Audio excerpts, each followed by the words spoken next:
If you live here, fun is your thing. If you live here, tough is your thing. Smart is your thing. Caring is your thing. If you live in Massachusetts, community is your thing. Since 1972, the Massachusetts State Lottery has provided over $25 billion to help cities and towns with the things they need most. If you live here, giving is your thing.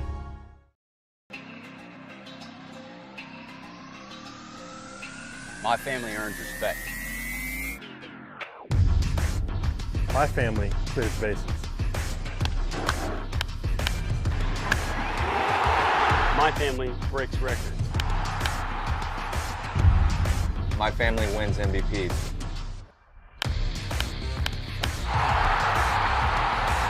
My family gives everything. My family makes history. My family wins championships. There's no family. There's no family. There's no family. There's no family like my family. Join the fam. Join the fam. Join the fam.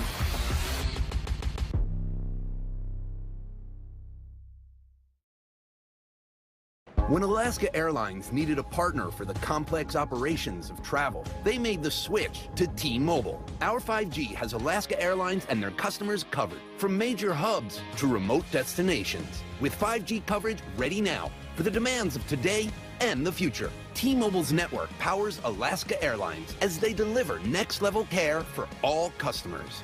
5G ready now. That's how unconventional thinking is better for business.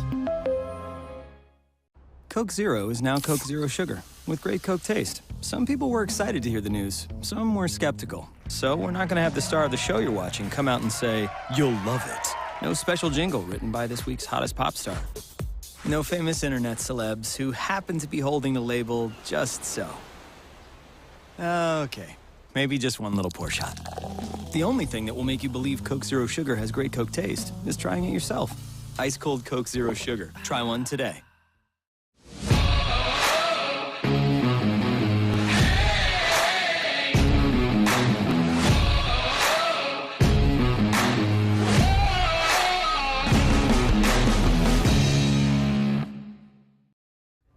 And we are live from McKeon Park, the site of a crucial Western Division dance between the league-leading 21-13-5 Cotuit Kettleers and your Harbor Hawks. Just a half game back at 20-13-6. Hyannis tonight can take first in the West back from the Cats. I'm Drake Toll alongside Zach Berman and Austin Dugout in the Tim Elstrom Broadcast Center. Austin, despite losing their last 3 games, the Hawks are in a spot tonight to retake that spot they once had. It's absolutely amazing to see this team still hang around, and even after such an abysmal loss the other night. They had 6 errors in one game against the Cotuit Kettleers, and yet the Hawks are still right in it to win it, a chance to win the West back tonight.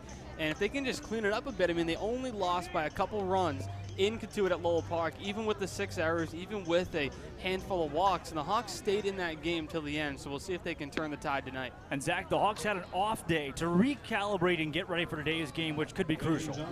Well, you know, you've lost 3 straight for the first time this season, and some might say every team needs to conquer a little bit of adversity, and the playoffs start next Tuesday. Is there a better time to have a cold streak right before the playoffs than, you know, you don't want to go into the playoffs ice cold.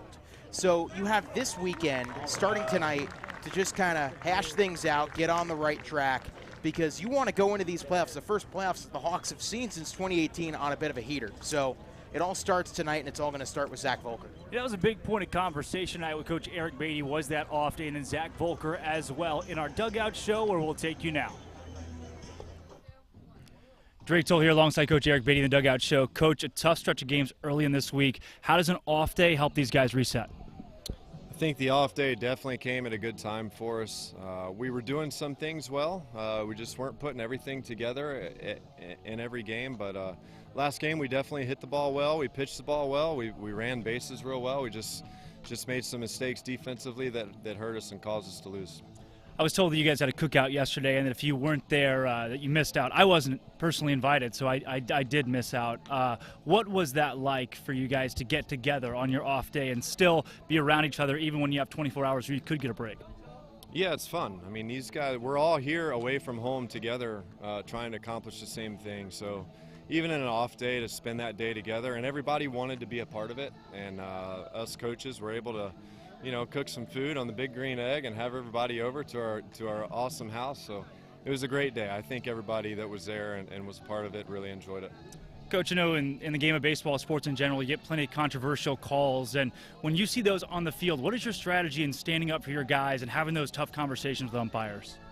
Yeah, no, the umpires, I truly do believe that these umpires are out here doing their best. I just know, I also know that these players are out here basically, you know, giving their whole life to this sport and to performing well. So when I see the effort put out by these guys day to day, a couple hours before the game, even after the game, going in and lifting, when they go hard and you know, I feel convicted about a play, I definitely want them to know that I stick up for them if they give me a leg to stand on, which they have. And I think it goes a long way with the team, just knowing that, you know, we've got their back. But at the same time, I definitely, you know, don't have anything against umpires in any way. I know that they're out here, and without them, we can't play the game. So, but we're out here, we're all out here working real hard together.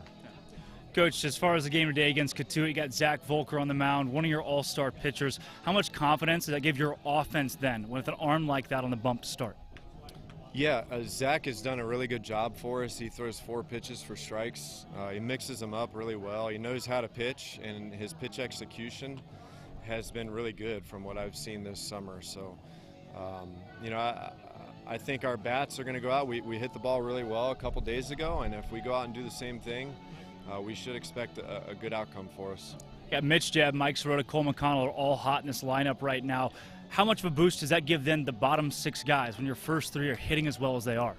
Yeah, good. Hopefully, you know, they can all just kind of step up and perform a role when it's needed. And we do need to do a little bit better with our situational hitting. I know the guys are trying to do that at times, maybe trying a little too hard. But playing loose, playing free, and continuing to play hard is what I want these guys to be able to do tonight. Coach, to round it out, there's a picture today that surfaced of you crossing the Delaware along with a bunch of different players on Twitter. Did you see that, and do you have any further comments? I saw it, and I love it. You guys do an awesome job. Yeah. I love it. Drake Toll alongside Coach Beatty. This has been the Dugout Show. Back to the booth. And a big part of getting hot, right, at the right time, like Eric Beatty talked about, was Nolan Shonowell and his offense picking things up. Bria caught up with Nolan during our pregame show. Back at McKeon Park alongside Noah and Shonowell from FAU. Nolan, today it's Red Shirt Friday, and you guys are wearing red jerseys to honor veterans. What does it mean to play for something more? I mean, it's amazing that we are able to, be out here on this field and be able to honor them. It's honestly a blessing that they sacrifice whatever, you know, their lives and let us be out here and play the game we love. Along with playing for veterans, you guys are also playing for the top spot in the West Division. Is there a little bit of added pressure today facing Cotuit? I would say it's a silent beef, you know. We're one game, I think we're half a game back, so whoever wins this game is sealed for first in the West side. And, we all know it in our heads. We haven't really talked about it today, but it's all a silent kind of thing going around. Now, the Hawks haven't won in 3 games, and then you had an off day yesterday. How do you use that to reset? Well, it was a well-needed off day. You know, we all went and had a lunch at the coach's house, a little chemistry building. We all went and played mini golf and spent some time together, maybe rebuild that chemistry together. Hopefully we come back out and start a new winning streak. That's definitely something that all of the coaches have pointed out is the chemistry that this team has. What makes this group so special that can make a championship run? I would say our friendship. You know, we're all coming from different parts of, I guess, the world. We have Riku and Poncho from they're over international, but just the moment we step on the field together, it's been amazing. All right, thank you so much, Nolan. Thank you. I'm Bria Losick, Harbor Hawks Baseball Network.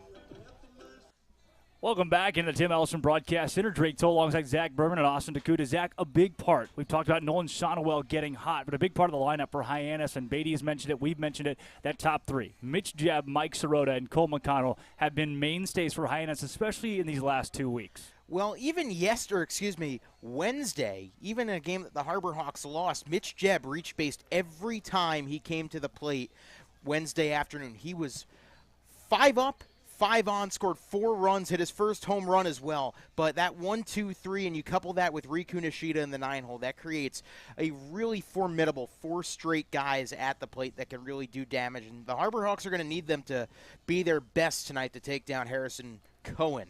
Yeah, Austin, the good news is Hyannis has a pretty darn solid offense, especially up at the top, and Zach Volker's pitching today, one of your best arms. But the bad news is you're facing the Cotuit Kettleers, the best team on Cape Cod, the best team in the West, one of the hottest teams right now, too. Hot at the right time, even though they look a lot different than they did early this year. Yeah, Cotuit's really the best team in the league at producing runs. If they get a guy on first with nobody out, they're more likely than not to score him all the way around. They do it with small ball. And they have the bats big enough to drive guys home. You've seen a couple of home runs from Tommy Troy and Tyler Johnson against the Harbor Hawks this year. And it makes it increasingly difficult if you're the Harbor Hawks. You come in on a little bit of a losing skid. Cotuit's a team that you have to play as perfect as possible in order to beat because they capitalize on every mistake that you may make. And, Zach, I'm sure the folks at home that are watching realize that the shirts look a little bit different today. We have a little Baylor Bears. You've got the Missouri Tigers. A little Mizzou. And Dean College. Some Dean College going on as well. It is Intern Appreciation Day here at McKeon Park, so a great day for fans and interns alike to all get involved. And we're going to get you involved with the starting lineups here as we take a look at the Cotuit Kettleers and how they stack up offensively at the shortstop spot. It's Tommy Troy leading things off for the guys in brown. C.J. Kafis in the 2-hole and at first base. The 3-spot, Carter Trice, who's in left field. Enrique Bradfield Jr., one of the newest additions to the Kettleers, is the center fielder in the 4-spot. The 5-hole, the catcher, Caleb Loma Vida out of Cal Berkeley. 6-spot, third baseman, Sam Ruda. Eddie Park bats 7th and is in right field today. Second baseman is Trotter Harlan, who's batting in the 8-hole, and then 9th in their lineup. The designated hitter, Josh Pearson. Across the way defensively for the Harbor Hawks, welcome to Cape Cod, Mr. Caleb Spur in left field. Cole McConnell's in center. Mike Sirota in right to make up the outfield. Mitch Jebb and Riku Nishida both the inside of the infield as Earhart and Shonowell make up the corners. DH is Tito Flores, and the guy behind the plate catching the ball from Zach Volker is Pancho Ruiz. And Austin, I'm not sure we could talk for an hour, hour and a half and still completely encompass how good Zach Volker's been this season. He's been incredibly efficient in all of his outings. The last time we saw him pitch, he only threw 1 inning at Dunkin' Donuts Park, but before that, leading up to the All-Star break, he had a start here in which he fired about 29 out of 30 pitches for strikes. Zach Volker's efficient. Yeah. He stays in the zone. Not only does he not walk guys, but as you can see, the opponent batting average of 164. This other teams in this league can't figure out how to even get a hit on him. He's been that good. Zach, 90-92 with the fastball today for Zach Volker, and a true 4-pitch guy. You see right there the 130 ERA in 20 2/3, 164 opponent batting average. He's only walked 5 guys. The strikeout numbers aren't gaudy, but he's more of a contact pitcher with a .82 whip. It's worked out for him well. What can't this guy do? Well, what can he do? There's not a really good answer to that, and we have seen so many of these contact guys that maybe aren't incredible. Volker is an exception because he was great at Cal State Long Beach, but this league caters to contact. And, guys that can come and think of Michael Sansone at Wareham, had a 5-something ERA at Fairfield. When you are pitching to contact with guys adjusting to the wood bats, and especially now late in the season where lineups are constantly being overturned, you have guys rapidly having to adjust these wood bats. A guy like Volker becomes that much more valuable to an organization. Well, let's play baseball on Cape Cod. Zach Volker, the righty, starts things off, and the batter he's got to face out of Stanford is Tommy Troy. Troy, a member or representative of the Cotuit Kettleers in not just the All-Star game, but also the Home Run Derby, starts things off here against Volker as he sets and deals the first pitch of the game home.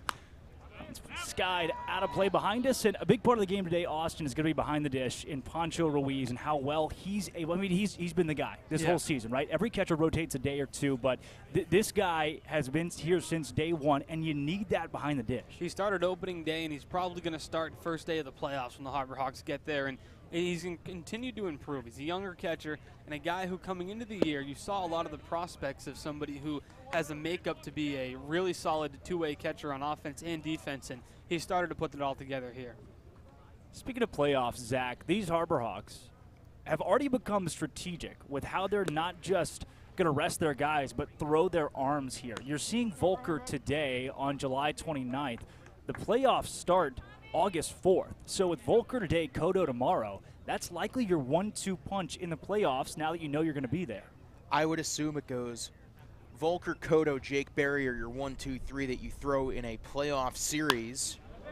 Tommy Troy's got a hit to center field, slap right back up the middle, and the first batter of the ball game for Cotuit is on base safely. Man, has this guy been a Harbor Hawk killer or what this season? I mean, you can say he's tortured the entire league, but that was a breaking ball. That wasn't the fastball that we have said don't throw Tommy Troy. Tommy Troy waited out the breaking ball from Volker, and Volker throws a good breaker as well. Good piece of contact in the left center field. Troy was 1 for 4 the other night with a walk and a strikeout in the game against Hyannis on Wednesday. Final score in that one, 7-5. Cotuit got the best of the Harbor Hawks. Big part of that was Hyannis having 5 errors in that game. As stepping to the plate now is C.J. Kettleers, the first baseman. Something of note, this is not the first time Cotuit has seen Volker. The last time they did, that was that 3-1 loss where Hyannis left 10 guys on base, but Volker, 4 shutout innings, only allowed 2 hits in those 4 frames. There's another base hit for the Kettleers as straight to left field goes Kettleers, and it's recovered by Caleb Spur, the newest Harbor Hawk. And Austin, with any new guy you get in here, there's going to be a question mark. Yeah, it's so hard to come into the Cape Cod Baseball League and make an immediate impact, and especially at this point in the year where a lot of your top options have left it for the MLB draft and were selected, or some of the guys are heading back to school due to innings limits or at-bats limits having to report. So you're at a point where the year where you're kind of getting some of the guys who may not have been your plan A, but they're still incredibly talented baseball players. It's just going to be hard for them to jump in with 5 regular season games to go and get a real read on how productive they're going to be. Trice comes to plate, deals one right at Earhart at third. Earhart to second for 1. The throw to first, there is none. Riku Nishida with no time, and now runners on the corners after a fielder's choice that advances the leadoff hitter Tommy Troy to third base and sets down Carter Trice. I can understand being a little tentative on charging the ball if you're Earhart. You're coming off the game where you had an error. The whole team was pretty sloppy defensively. So, yeah, make the safe play there if you're Earhart. But now you have a guy in Bradfield. Even if you get another ground ball, odds are the run's going to score because the odds of doubling up Enrique Bradfield, one of the fastest base runners on Cape Cod, slim to none. He might just bunt here. Yeah, they will pull Earhart onto the grass or just a couple of inches off. Everybody else playing true. Sean guarding the bag. There's a swing and a miss from a guy who has not had immense success early on Cape Cod, Austin. The speed is there. If he can put the ball in play, he's going to be fine. But the problem at times already for Enrique Bradfield is actually putting the ball in play. Obviously, the best part of his game is his speed, and you can only use your speed if you get on. So yeah, it's been an adjustment for him going from the metal to wood bats like every player has had. But for Bradfield, where he's not a power hitter either, it's even more of an adjustment because you're not going to get the infield singles that you might get on a metal bat, or the bloopers that carry their way out of the infield, or even a hard hit ground ball that gets through. With a wood bat, it's more true to the contact. So we're going to see how he adjusts. Even with such a highly touted prospect like Bradfield, you never know. The 1-1 is skied on the infield. Mitch Jebs at shortstop today is camped out under it, makes the grab, and now there are 2 down with runners still on the corners for the Cotuit Kettleers. And a big part of this game, limiting damage early. The Harbor Hawks have lost 3 straight coming into this one. If you allow 1, 2, 3 runs here in the top of the first, your morale is already, I don't want to say holding on by a thread, but there's certainly been a hit to it recently. You don't want any more of that early. No, I absolutely agree with you. And that's a big out number 2 because that takes away the sac fly. That takes away a run that could score on a fielder's choice. But now you have to deal with Caleb Lomavita, who we have mentioned numerous times in the many games we've seen these Kettleers. He is probably the best catcher we have seen on Cape Cod all summer. You know, Zach, we're not supposed to like the Kettleers, apparently. There's a big rivalry there, and the Patriot Cup has already gone home with Cotuit as Pancho Ruiz is able to save a run by blocking that one up. Speaking of catchers that have impressed, if there's one guy for Cotuit you take your hat off to, it's Caleb Lomavita. Yeah, this guy is a pure hitter at the plate and one of the hardest working, grittiest defensive catchers on the entire Cape right now. Tough not to like. No attitude. A team-first guy. The All-Star game, the first thing he did, he walked into a cafeteria, alone by the way, as he rips one to Earhart at third. Earhart picks it up, throw to second base. It's in time. We'll hold that off till Earhart, or make it until Lomavita comes to the dish again. It's the Harbor Hawks headed to the plate. 1, 2, and 3 due up in Jeb, Sirota, and Cole McConnell when we come back on the Harbor Hawk Baseball Network.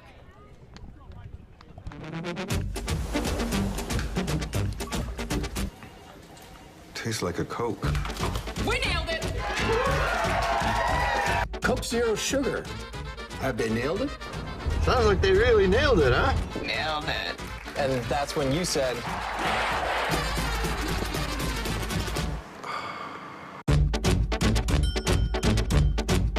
so it really tastes like a Coke.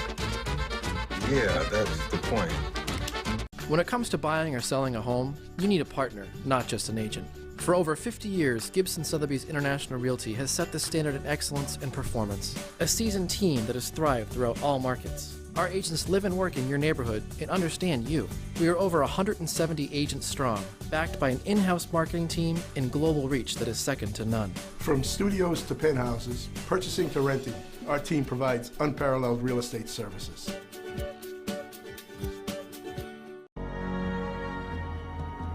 If you live here, fun is your thing. If you live here, tough is your thing. Smart is your thing. Caring is your thing. If you live in Massachusetts, community is your thing. Since 1972, the Massachusetts State Lottery has provided over $25 billion to help cities and towns with the things they need most. If you live here, giving is your thing. Well, say hello to Harrison Cohen on the bump out of George Washington for the Cotuit Kettleers, but more importantly, let's say hello to the Harbor Hawks lineup today. Leading things off and playing shortstop for the Harbor Hawks is Mitch Jebb, a product of Michigan State. Following him up in the lineup in right field is Mike Sirota in the 2-hole. 3-spot, Cole McConnell, who is in center field today. Nolan Shonowell at first base and batting in the 4-hole, where he's been a lot of this season. Following him up, Drew Earhart over at third base in the 5-spot. 6-hole, Pancho Ruiz, who's behind the dish today. 7-hole, Tito Flores out of Michigan. In the 8-hole, Caleb Spur, the newest Harbor Hawk. And in the 9-spot, Riku Nishida, the league leader in stolen bases. Trice Bradfield Jr. and Park make up the outfield for Cotuit. Ruda, Troy, Harlan, and Johnson from left to right on the infield, and Lomavita behind the dish.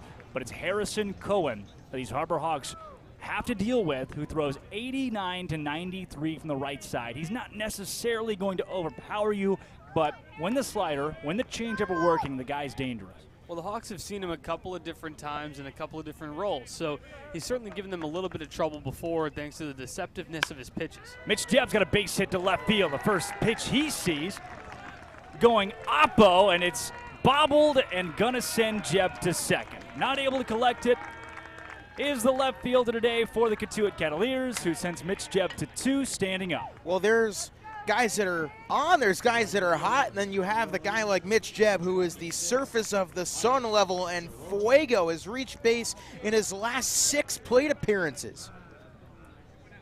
Jebb has certainly been good. I think that's a great way to explain it. Mike Sirota comes the dish.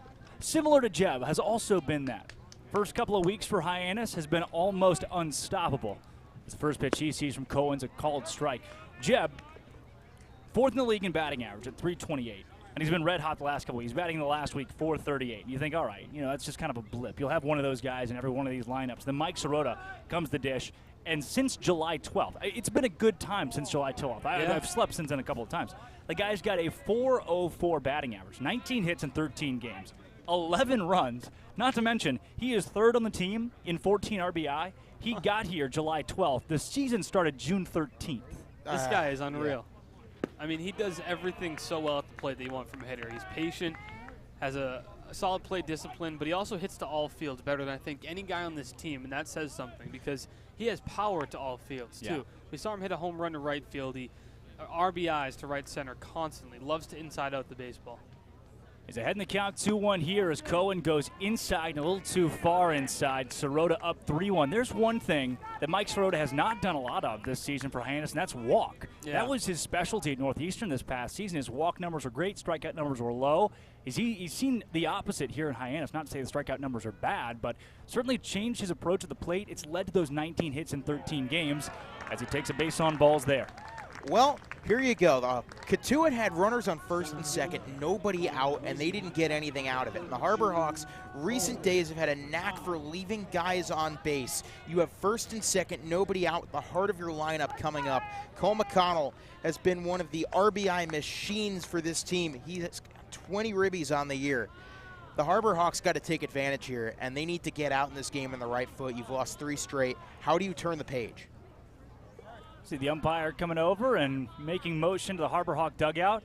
They don't have a first base coach, is what he was telling Coach Beatty. So here he comes. Who we the got? 6th player, Austin Strickland, to be a first base coach for the Harbor Hawks this season.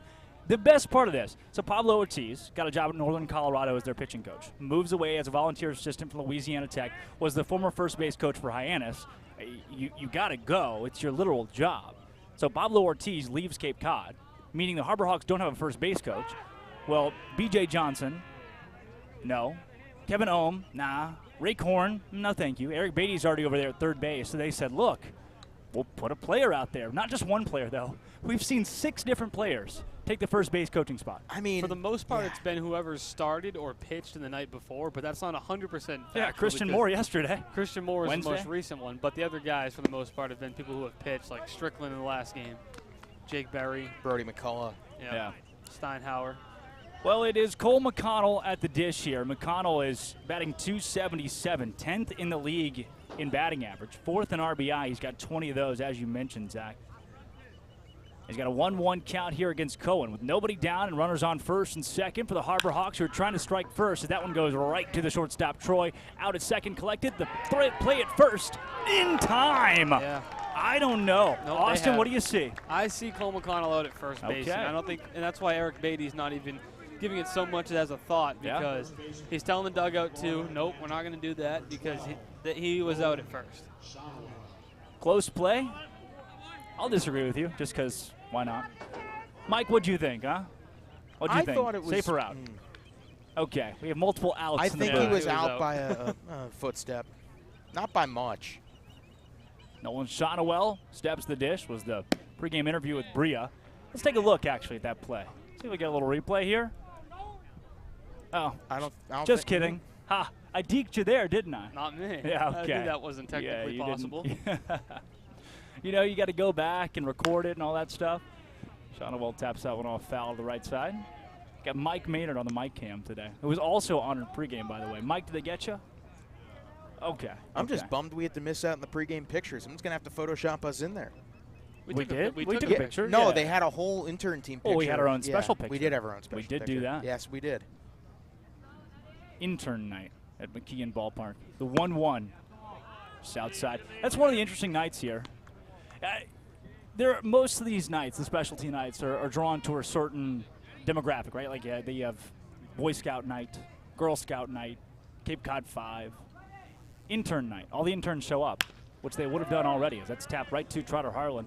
Harlan's throw to first is in plenty of time. The Harbor Hawks had first and second with nobody down, a double play, and then a soft ground out will nix that. We take you to the top of the second inning, scoreless here from McKeon Ballpark on the Harbor Hawks Baseball Network. Hey, Mama, what's up? Did you switch my service from Verizon to T-Mobile? Yep. T-Mobile has the only nationwide 5G. Well, Mr. Know-It-All, let's see if you right about that. Mama. Hey, Mama, I'm working. It works at the pie shop. T-Mobile's 5G works inside and out. Hey, what you need, Mama? I'm trying to watch the game with my boys. It works in the park. Oh, okay. Mama? It works at the aquarium, in the parking garage, at the beach, in the elevator. It works in the movie theater, too. Oh, shush yourself. I'm talking to my baby. You're driving me crazy. I was just calling you to say thank you, baby. I love you. I love you too, Mama. Yes, Mama. It works in the kitchen. Tell Mama. Mama? 5G, it works in the club. Who are you in a club with? All about it.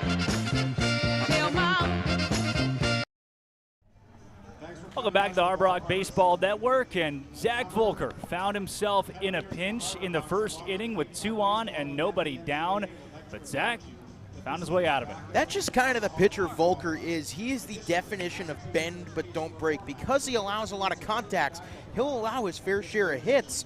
He allowed 4 in his last game when he went 5 against YD, but you know, he knows situationally where to put his pitches at the right time, and that's what makes him so good.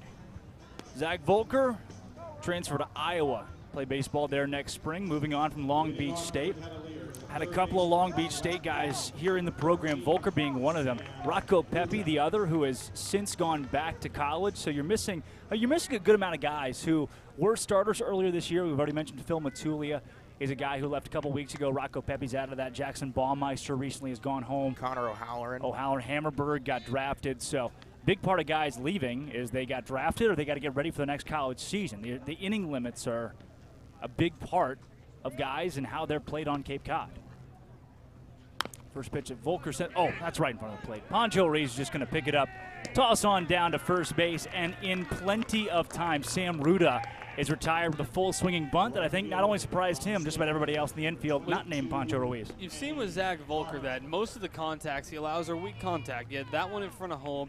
Weak ground ball to third to Drew Earhart, a pop-up as well. So he does an incredibly good job of commanding his pitches and forcing these Cotuit hitters to either get over the top of it, out in front, or even a little bit late to just not really do too much with the pitches that he's giving them.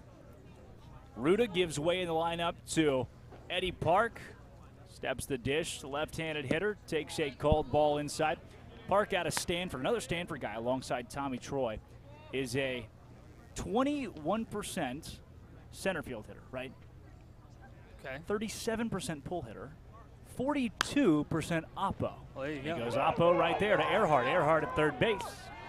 Pretty easy. Makes the grab, and you hear the Harbor Hawk dugout. Pretty excited about that one, and the crowd along with them. A really, really good crowd at McKeon tonight. Absolutely. You know, it's what, Friday night, finally, back-to-back home Friday nights. We get to see those red jerseys 2 weeks in a row, but you know, last weekend in July, just about peak season here on Cape Cod, so glad to see a packed house. Up to the dish now, the guy that retired the Harbor Hawks in the bottom of the first inning. It's Trotter Harlan out of the College of Charleston who takes a called strike. Plenty of thousands on hand. I'll tell you this, the Harbor Hawk attendance early in the season was lower than what was expected. You know, they changed the attendance policy here on Cape Cod, and here in the last 2 weeks or so, that has just grown exponentially. You go downtown, you see the signs that say there's a Harbor Hawk game tonight. It's got the game time on there and says free, bring the family. And you've seen night after night after night, especially after the 4th of July, this ballpark has been packed every single night, not just because the Harbor Hawks are really good, which they are, but also because this fan base, folks just love watching baseball at McKeon. They average over 1,500 attendees per game, the Hawks. They do an incredibly good job of bringing in families here, and it's just, there's really not a better view of a ballpark from a fan standpoint. When you sit in the bleachers, especially on the left side, you can see the entire field here at McKeon Park, where a lot of ballparks, if you're in the bleachers, you're missing, you know, part of the corner or maybe the left field side. So this is a really good place to watch a game in a fun, family-friendly environment. Ton of seating here at McKeon as the 1-2 comes home to Harlan, who skies it to center field. McConnell's going back. He's nearing the wall, camps out and makes the catch at the warning track. Zach Volker has gone 2 perfect innings and gives way to the Harbor Hawk bats in the bottom of the second, who tried to strike first. But we come back on the Harbor Hawk Baseball Network, and now we're going to send it to our baseline reporter, Bria Losick. Thanks, Jake. I'm here next to Julian Smith, one of our longtime interns at the Harbor Hawks. Today is Intern Appreciation Night at McKeon Park. Julian, how long have you been interning for the Harbor Hawks? I've been an intern here since I was in high school. How long ago was that? 6 years ago. That's awesome. So with that many years of experience interning here, what's your favorite memory? I remember last year during one game where it was pouring rain and we had to take the banners down in the rain. That must have been tough. I'm sure you've had a lot of fun here at McKeon Park as an intern. We're really thankful for everything that you've done. As all of the other interns, we were all honored before on the field before the game. So It's Intern Appreciation Night, so big shout out to everyone that makes this organization go around. Back to you guys.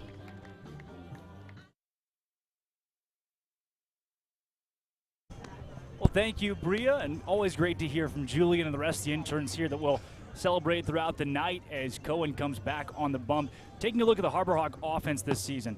Austin, it's been remarkable. First in the league in runs with 191. They were last in the league in runs last season, so certainly flip the script there. They're second in hits with over 300. First in triples. First in strikeouts, in that they strike out the least. Right. So they're really last in strikeouts. And they're first in stolen bags this year, too, while being second in OBP, second in average as well. These guys find a way to get on base, typically via hit. Yeah, it's an entirely new roster from last year. So you're seeing the Harbor Hawks take over a lot of these categories as the season progresses. And it's a big turnaround, Drake, from the first 2 weeks of the year where the offense wasn't hitting home runs, no extra base hits, and the average has slowly climbed up. Drew Earhart bunts it down the left side, and it's going to go foul just by a bit. Good-looking bunt, too. You know, you call one there with a strike on you. Earhart's a guy that has yet to get a hit on Cape Cod, and we don't have hardly any of his stats because every time he steps to the plate, he's got the same jersey on. No. Tonight's 37. He had 36 last game. So he's switched jerseys a couple times. He's been inputted as Tommy O'Rourke. There have been at least 2 guys that have gotten his stats that aren't Drew Earhart, but still no hits yet on Cape Cod for him. And he's called out looking there. You've got a guy in that scenario, pretty good speed. I get bunting him down the first base line. He's just a foot away from being at first base with his first hit. Pancho Ruiz steps to the dish with 1 down and nobody out here against Cohen. I would say Pancho, if there was a most improved over the course of the season award given out to any player, I would say Pancho right now is right at the forefront of that because we have seen him as not just a catcher, but as someone at the plate. We've seen him grow exponentially. Takes ball 1, low and outside, fastball at 91 from Cohen. Cohen came into this game, 3-2 record overall, 2.27 ERA through 7 starts. He's pitched in 8 games, so he has seen 1 relief appearance, but in 31 2/3 innings, he is one of the most seasoned guys for this season alone on Cape Cod. Not going to find a whole lot of pitchers as that one's fouled out and away. Well, it's funny you mentioned that 1 relief appearance because that came in relief against the Hyannis Harbor Hawks on July 12th. I was there. Top of the 8th inning when he blew a 6-5 lead. I wasn't there via actually, a home run by Cole McConnell in a game that ended in a tie. The 1-2 is skied on the right side and out of play. Yeah, I wasn't there for that one. I was feeling a little under the weather for 5 to 10 days and whatever the protocol said. Feeling better now, though, guys. Good to hear. At 31 2/3, though, not a lot of guys on Cape Cod that are throwing that many innings. I mean, he's a George Washington product. So you can only imagine that school, they said, hey, go up there, pitch to your heart's content, and then come back home and throw for us in the spring. It's interesting that every pitching coach has their own philosophy. Pancho tags a hit into center field. Recovered by Enrique Bradfield Jr., who relays it back in, but the catcher for the Harbor Hawks with 1 down has a single and stands at first base, giving way to Tito Flores. Good piece of hitting there by Pancho. Reached out on the breaking ball, waited it out, and just almost like he was swinging a tennis racket, served it into center field. Tito Flores batting .240 this season, couple of home runs and 7 RBI. 2 of the more exciting home runs that we've seen all year, certainly. And he has been, well, he's a guy that has an interesting Harbor Hawks story because he left. He went home for the draft for 10 days, and you go from playing baseball every single night to flying back home, being with your family, and then coming back here and doing it all over again. Well, coming back here, going right to the All-Star game, and then doing it all over, too. Yeah. I mean, it was an interesting journey for Tito back into the lineup, and you're starting to see signs of that swing getting back to where it was before he left. Well, the wind is blowing straight out here at McKeon Park today. So if anybody wants to go long ball, they'll have the opportunity to do it. It's 310 in left, 400 in right, and 379 in center. So it's funny. I don't know if we've given away this secret yet, but there are signs all across McKeon Park that have numbers on them. However, that's a call to strike. It looks a little high, but those numbers have little to no correlation with distances on these fences. Well, they were put up for that that high school baseball tournament. Yeah. They look fancy, Yeah. I'll say that. They do look fancy. A 1-2 here to Flores. Down on the count with Ruiz standing over at first base. Cohen will check over at Pancho Ruiz. Is that the first time we've seen that this season? I believe so. I don't think so. Okay. I mean, he has sneaky speed, so you got to be careful. Pancho Ruiz, have you seen his stolen base numbers this year? They're not too bad. Can't get caught if you don't go. That's subjective. He had 4 in the spring with San Diego State. Wow. Yeah, sneaky speed. Yeah, Flores fouls that one off. Sneaky's a word, I guess. I mean, once he gets going, he can go first to third on a ball to right field. How far that ball's got to go over the fence for him to go first to third and a ball to right field, right? Pancho, 2 seasons as a San Diego State Aztec, 5 for 6 on stolen base attempts. Only caught once. I'd like to see that replay. I'd like to see that one. 1-2 here to Flores. You got to know they were up by so much. That one's eye-level fastball there at 92 from Cohen. The velo, at least, is there for the guy out of George Washington. Zach Berman, I did about 2 hours of game study today. I sat in my home office, which is my bed, and I just did nothing but look at Harbor Hawks and Kettleers stuff to the point where I had to put my blue light glasses on. 2-2, fouled off. And one thing that I did not look at is don't say the answer until I ask you the question, by the way. I'm setting myself up here. Is the George Washington mascot. I think it's the Bulldogs. Don't look it up. I know you know it. I know it because my mother is an alum of GW. Yes. You guys hear that? You even called it GW. Is that the locals are saying no? Well, okay. Mom, I know you just landed back from Portugal earlier Hello, today, Mom. but I believe they are the Colonials. 2-2. Sent deep to center field. Bradfield going back. Bradfield at the wall where he makes the catch. Had a couple of feet of room there, short of the 379 sign in center field, and our center field camera to pull that one in. That's the second out. Allowed out here for the Harbor Hawks. Zach, I am still on the edge of my seat. They're the Colonials, I believe. Okay. That's real cool than the Bulldogs. Would make more sense Yes, than they are the George Colonials. Washington Bulldogs. That's a positive sign. Is somebody the Washingtons, by the way? No. Okay. Positive sign from Poncho. I mean, excuse me, from Tito sorry for Flores. asking. That's a good swing, and he's come into this game hitting in 4 straight, so a warning track shot in his first plate appearance. Good, positive sign, and hey, welcome to the batter's box for the first time as a Hyannis Harbor Hawk, Caleb Spur. Spur comes to the dish, having played summer ball in Pittsfield, not just last summer, but also this summer. Coming from the Florida Collegiate Baseball League. Futures Nope, Collegiate I Baseball. lied. That is the Futures Collegiate Baseball League. That's how they get you. That's where the Brockton Rocks are, and No way. yeah. We've kind of said Big that Rocks like, guy? the NECBL is like... Go Rocks. Oh, no, the Futures. Don't kick excuse him, me. though. There's an 0-2. Look Did he at go? that. Here he goes. No, he didn't. And Yeah. Caleb Lomavita gets that one, gets away See from that? Lomavita. Yeah. Poncho. Poncho takes second base. Don't think they're going to give you a stolen base on that No, one. but quickly could take second Yeah, base. wasn't it Thank funny? you He very ran much. full speed the entire way. The entire way. That's a guy's hustling. Yeah. Drop the trailer. Nah, you get Poncho on base, and you should play, you know, the Mario music, you know, and Bum, you bum, just bum, bump bum, it up. bum, Yeah. bum, bum, bum, bum, bum, That's bum, Six bum, Flags bum. music. No, I think you said the Mario music. Uh-oh. Spur dribbles that one right to the first base side. Is Cohen there in time? No, he's not. Not even close. Caleb Spur, who actually goes by Caleb Spur, because that's how you pronounce it, is safe at first base with a hit in his first at-bat. Well, Spurs got speed. He had 17 swipes in only 30 games with Pittsfield this summer, and he was first inserted into the game in Cotuit as a pinch runner. Hey, Cotuit. You got runners on the corners for the Harbor Hawks. One of the speediest is at third base in Pancho Ruiz. Yeah. And who else would you rather have up at the plate right now? Probably Mitch Jebb or Mike Sirota, but that's okay because Riku Nishida is close. Nishida comes up. Guys on one. One guy on one, actually. Well, Austin Strickland's also over there. Guy on one, guy on third. Nishida has also been pretty hot lately. He fouls that one off his own foot. You're going to grab it, shake it. Nah, he's fun. Nishida, this year, 12th in batting average in the league, 276. 22 stolen bases, his first in the league. He's 10th in OBP at 382, and he's 5th in runs with 21. If that tells you anything, it is that he is fast. Yes. Yeah. Yeah. Yeah, that'll do. That will play. The 0-1 to Nishida. Righty Cohen throws that ball, which would have been a strike had the plate been moved up about 6 feet. And it would have been sadly, a one. we're playing at 60 and 60.6 Yeah, that's here. the dimension. And it would have been a 1-0 Harbor Hawk lead if it wasn't for, once again, Caleb Lomavita. Yeah, him and Leach, man. Him and Leach.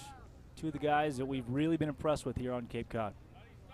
Now, she's got a 1-1 here. That one is also in the dirt. Lomavita picks that one off about an inch off the ground. Another nice scoop there, man. You were watching a major league catcher in Caleb Lomavita. Well, not yet. I mean, a future major league catcher. At some point, yeah. Freshman at Cal Berkeley, otherwise known as Cal, sometimes called California. UC Berkeley. And she does a head 2-1. Cohen gives him a strike. That one's right at Trotter Harlan. Harlan, they don't get much easier than that. Deals over to first base, and once again, the Harbor Hawks threaten. They leave another guy 90 feet away here in the bottom of the second. We take you to the top of the third, scoreless, here on the Harbor Hawk Baseball Network. We all have obstacles, challenges at different points in life. I still push myself every single day, and the harder I push myself, the more I find myself drawn to wearing UFOs. The first time I put on a pair of UFOs, it was like someone released the pressure. It was so crazy. When you are recovered and can do more, that has a compounding effect on all aspects of your life. Stepping into a pair of UFOs, they're truly one of a kind. There's nothing like them. Best ever? Good question. Wait, why do you sound like Dr. J in your head? I've always sounded like Dr. J in my head, which means Dr. J's outside voice sounds like my inside voice? Which Coke? The doc would know. He got the world to call him doctor without going to med school. There's only one best ever.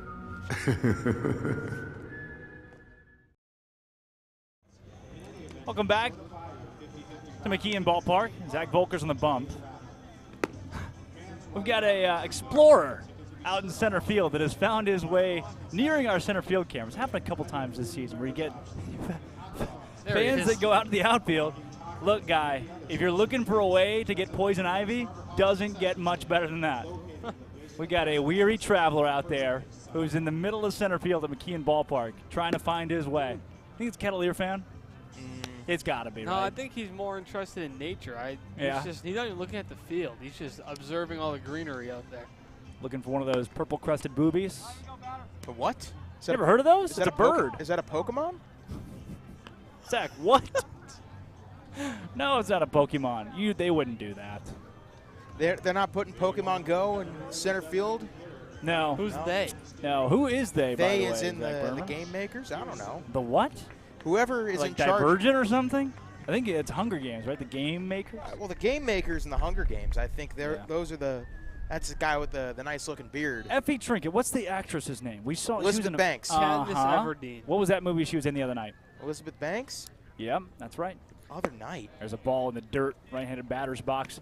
That Where's one she is been in recently? Tossed to. It wasn't recently. It was tossed to Josh Pearson. It was the 40-Year-Old Virgin with Steve Carell. Steve Carell. It's got Seth Rogen. Yeah, great movie. Paul Rudd. You haven't seen it. There's no way you've seen that movie. Swing and a miss. Good breaking ball there. Well, I was talking about Austin, not the field, but I guess that was hey, swing and a miss, too. That's a Judd Apatow at his best. Yeah. Not to be confused with Winona Judd. The 1-1 from Volk. Hello. That's in the strike zone. That's a good sign. Zach Volker's got his breaking pitch working this inning, and last inning after retiring the side in order, you see him kind of settle in a bit, not really wasting any time, and certainly just getting the sign from Poncho and going. Volk's ahead 1-2 on Josh Pearson. Deal a 2-strike pitch home. Oh, gotta have it. Yep. No, they're going to call that a ball today. So, yeah, have to adjust with that and try to throw it even more so in the strike zone. That's kind of sad. I think he goes back and gets him again. Same pitch. The 2-2. Volk. There's a base hit. Over the glove of Shonowell, who jumped up. Recovered by Sirota, who deals it in quickly. And Mike Sirota's speed with which he got to the baseball just saved extra bases. He's been a terrific addition to this Harbor Hawk outfield, and we've seen him primarily in right, and its ability to get to balls before they get to the corner. Here at McKeon Park, they seem to have a tendency to tail off towards that right field pole, and we've seen numerous times guys turn into base hits down the line into triples here. So having Mike Sirota to be able to cover the line is a big addition. Between him and Cole McConnell, and now today with Spur out and left, you have a ton of speed in the outfield, and I think that's by design. Zach Volker, a contact pitcher, and Coach Eric Beatty gives him the terrific defense behind him. I'd say it was a smart move by Pearson not to go for the extra bag. Tommy Troy swings out of his shoes, missing a breaking ball that was high in the zone. And that, to a good portion of hitters, is just your casual hanging breaking ball. But it's got good break, quick on the end from Volker. And at the same time, Tommy Troy's looking fastball the whole way to whatever he sees. Breaking ball again just misses. On all his home runs this year, the 5 of them, they've been on fastballs. Yeah. And then in the other game against the Hawks, the Wednesday game at Cotuit, he had a hard hit single on a fastball in the first inning. So he is a guy who, fastball, he will hammer it, hits the ball really well on a fastball, but breaking ball, he doesn't hit it as well as you see here. That would have skied in the infield. Drew Earhart's coming over. He says that he got it, and he wasn't lying. Makes a catch on the left side, and that retires Tommy Troy, the high pop-up. 3 pitches, 3 breaking balls on that at-bat. Well, that's exactly how you attack Tommy Troy. I mean, look, one of the last times we saw him was in Cotuit when he took 2 fastballs over the fence. We did see him in Cotuit. And on Wednesday. But he didn't take 2 fastballs. It was in that 6-6. It was in that 6-6 tie, and then they brought in Austin Strickland for relief. And you almost saw July Eric Beatty 12th. and Strickland look at one another, and Beatty looked at me and said, "Breaking balls only," and that was exactly what happened. There's a base hit, sent to left field, recovered by Spur. 2-hole hitter, C.J. Kafis, stands on first base with 2 on and only 1 down for the Cotuit Kettleers. First and third innings both. They've had no issue getting base runners, just bringing them home to this point. And the Harbor Hawks have looked the exact same. 3 hits for Hyannis, 4 for Cotuit here early. And it's been a lot of singles tonight, Drake. And singles won't kill you, and that's what Zach Volker does. He pitches to weak contact, and see the base hit the other way by Kafis. He didn't do anything fancy. He just took it back where it came from, went with the baseball to left, and first and second, 1 out. It's a situation you can manage if you're Zach Volker. Up at the plate now is Trice. Carter takes a first pitch fastball called strike. Carter Trice from Old Dominion. At 291 in the spring and comes in today batting 245 on Cape. Trice with 31 strikeouts this season. Yeah, that's his one downfall. I mean, he's a really good power hitter, 4 homers, 247's about, pretty much above league average here in the Cape Cod Baseball League, but he does strike out far too often. Well, that's something he's going to want to cut down on because he's going from Conference USA to the ACC come fall, where he's enrolled at NC State. That Wolfpack team has been right on the cusp a couple times. He could be a big part of that Pac-9 that almost went all the way. I think you mean the Pac-12. Oh, you're talking about the baseball. Yeah. Okay. 1-1. Tries from Volker. Breaking ball. Skied to right field. Sirota's back on the warning track. Makes the catch at the wall, and it's plenty deep enough to send Pearson over to third base via the tag at second. So now there's runners on the corners, and you get to welcome to the plate Enrique Bradfield Jr. is in the 4-hole today. Zach, you've talked about how he's one of the fastest players on this roster, but Austin at 182, his bat has not quite come around yet. It's the adjustment from the metal to wood, I believe, but he's also not a power hitter, right? So he might have some extra trouble with the wood bat. Obviously, the prospects are there. The stolen base numbers are out of this world, but you can't steal bases unless you get on. So that's one area Bradfield's still trying to figure out how to be effective here in the Cotuit uniform. Well, my biggest thing with Bradfield is, typically a guy of his caliber, as he takes ball 1, is not necessarily coming to the Cape League this late in the season. So whereas if you come into the Cape early on, you get that time to adjust to the wood bat, whereas he's just been thrown into the fray. He's batting cleanup in only his 7th game on Cape Cod. So you have to learn that adjustment way faster. Mike Sirota's been batting second since his first day on the Cape, and he's batting 404. So that's true. I think it's also a coaching decision too to put a guy like that at the 4 spot. We've seen that with not just other teams, Hyannis themselves, where you have a guy who's struggling, throw him in the 4-hole, and it doesn't always work out very well for the guy, especially with players that are so young. You say, all right, you're struggling early, that's got to be called strike. We say you're struggling early, so what are we going to do with you? We're going to put you in the 4 spot. Maybe that boosts your confidence or shows that we have confidence in you and makes you better. It works the inverse a lot of time for these guys. He may not be a guy that's used to hitting in the cleanup spot, but I mean, down here you get a lot of strong starting pitchers, right, that go 1, 2, 3. So he essentially, in a lot of scenarios, is leading off an inning in the cleanup spot. Volker comes back in the zone of the 3-0. Count at 3-1 against Enrique Bradfield Jr. out of Vanderbilt. Volk from the stretch with a runner on first and a runner on third. Fires home, off speed, tap foul to the right side. Now a 3-2 count. Austin, you go slider, changeup, curve, fastball. He's got plenty in the arsenal to work with. I think in this spot you have to challenge him with a fastball. I mean, all right. To Bradfield, a guy who is still adjusting to catch up to the fastball with a wood bat, I think you go upstairs with a fastball, try to get him to chase, and maybe induce another pop-up as he did his first time. Volker 3-2 to Enrique Bradfield Jr., the 4-hole hitter for Cotuit. Righty from the stretch, fires home. See ya! With a runner 90 feet away, Enrique Bradfield Jr. goes down swinging, and Zach Volker gets his first strikeout of the day. It's a big one. We remain scoreless here from McKeon Ballpark when we come back on the Harbor Hawk Baseball Network.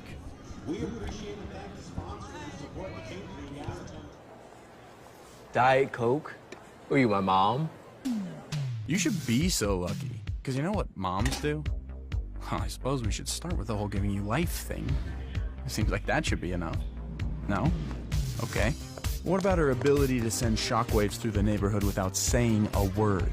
Or whip up a ridiculous handmade costume that you forgot to tell her about. Not to make you happy, but because she had a reputation to uphold. She invented rideshare, called it carpool, and did it for free. She didn't need those dating apps either.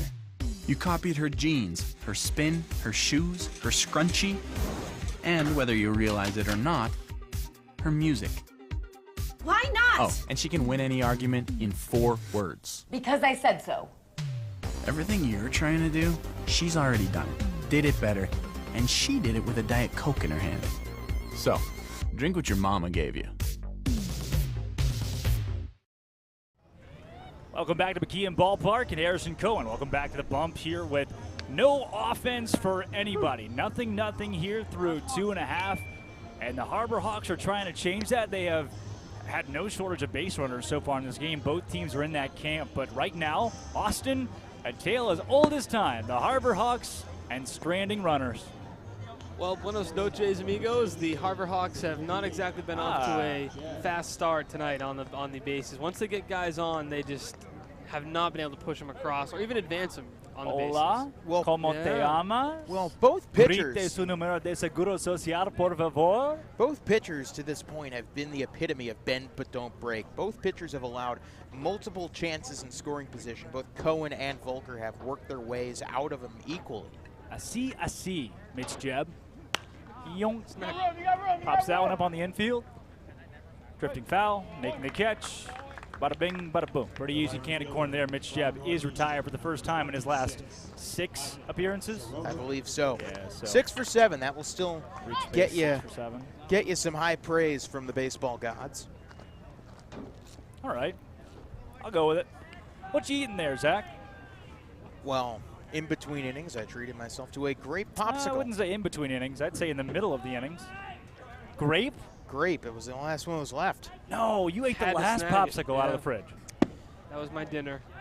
Mike Sorota's the dish. It's funny, though. I don't even know what the brand is, but there are actual grapes inside the popsicle. Yes, there are. Are they red grapes or white grapes? It's like they're red. Okay. Sorota right at Trotter Harlan. Gosh dang it, man. Trotter Harlan. He's been busy tonight. Has gotten just about every other ball the Harbor Hawks have put in play. Funniest part is about 3 of them have been hit literally right at him. He hasn't had to move more than a side shuffle to the left or right, and he's made the play. Very talented infielder is Harlan. Seen him at third a little bit, and he's one of those guys, you look at him, he's a sure thing in terms of defense. You hit it to him and you go, dang, I mean, anybody else I'd rather hit it to, because Harlan makes the plays 99 times out of 100. Really good glove. Well, literally anybody else, because Cotuit Kettleers defense is, to put it candidly, they're bad. Yeah. They've got 50 errors, which is 9th in the league right now. Only behind Falmouth. the team from Falmouth, who... Those poor guys. Yeah. I mean, once again, we've asked this question so many times. Where is Falmouth standings-wise if they could feel just, like, average? Where in the world is Carmen Sandiego? 1-0. That was a fun game as a kid. That was a game? Yeah, it was a game first. Carmen San Diego? No, it was a show first. The game Was came. it? Yeah, it was okay. a show first. I was in Branson, Missouri at Silver Dollar City one time. And the band, Fun place. Yeah, the band sings that song, the opener to that TV show. I saw them live, man. Silver Dollar City, fun amusement park. Great, yeah, top 5 in America. Cedar Point, still my favorite, and nothing's going to come close. Yeah, But don't know where that is. it's in Sandusky, Ohio. It's right on, I believe, Lake Erie. 2-1. Roller coaster capital of the world. McConnell fouls that one off. McConnell trying to avoid wasting the 1-2-3 for the Harbor Hawks that are, or were due up here in the bottom of the third, as Jeb and Sirota have both been retired. Cole's got to count at 2-2 with 2 down.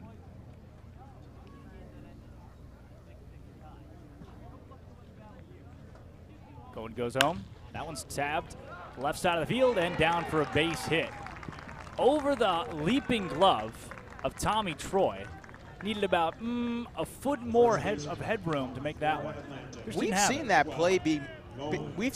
play made before. Caleb Ketchup, who's actually coming off the bench today, maybe. He's still on the team? I don't think he's on the team. team. No, he's not on the team anymore. He made that play. We saw him make that exact play. Focusing on Cole McConnell and what he just did, that's a big sign of improvement for Cole because he's struggled a little bit with the outside fastball this season, but to be able even to put the bat on it and take it the other way is a big sign of improvement for Cole as he gets more comfortable with that outside pitch. Nolan Shonowell comes to the plate now. Nolan against Cotuit a couple of nights ago. He was in the 5-hole, had a couple of walks, 0 for 3 though. As here goes Cole McConnell. Cole McConnell, oh, not even close. Caleb Lomavita's arm was tested there, and the Harbor Hawks win the first round as McConnell was safe by quite a bit. And big part of that was not only was the throw behind, it was also not on time. Yeah, well, Lomavita got out of the squat pretty quickly. He popped up, but kind of double clutched for a second because Tommy Troy was late getting over to cover the bag due to the shift he had on a bit. So nice job by Cole McConnell recognizing that and getting a guy back into scoring position. The 2-0.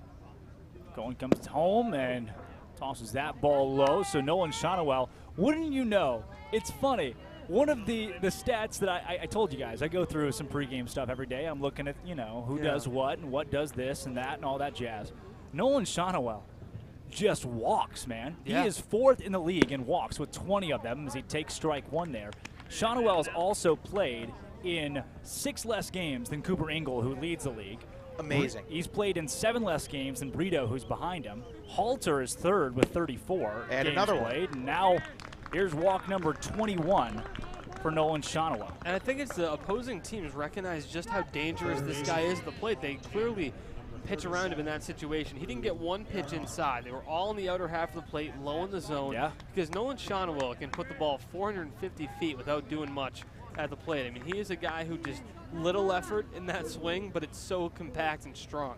Well, here's a opportunity to expand the 2-out rally for Drew Earhart, and he's got to get his first hit or somehow find a way on base for the first time on Cape Cod. Now, I'd say that he has been on base a couple of times via the walk, but he has not yet gotten a hit. And with Cole McConnell standing at second base, Nolan Shonowell at first, if he does get a base hit, especially with McConnell's speed, he's got an opportunity for an RBI too.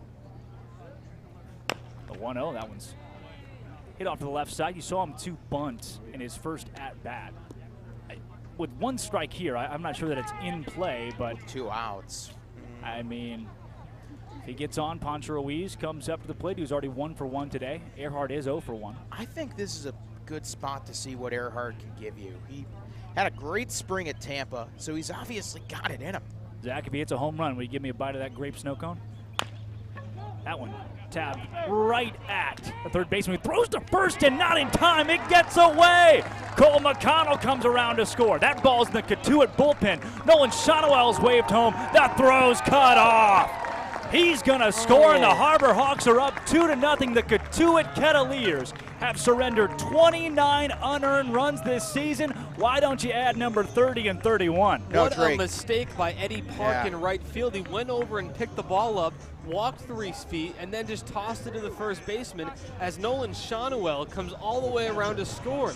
Park didn't recognize that Shonowell was going to come home. You want to talk about a mistake? Ruda picks that ball up, with a force out at third. He's standing 2 feet from the bag and throws it to first base. It would have been For close. what? McConnell's got speed, though. That would have been a close play, but it really would have. I think McConnell would have been safe. No, Drake, so? you can't have It a was bite a high of the popsicle. chalker. Okay, thanks, Zach. It's all melted over your hand. Yeah, No, it is. Gross, now man. it is. I just shook your hand, and now I'm all sticky. There's Earhart diving back in. Yeah, in all of that chaos, Earhart's at second base. Dude, you didn't eat the popsicle? No, I He's didn't. been holding Well, it. if He's been holding it popsicle, you without- can't just hold it. The sun, it's going to melt.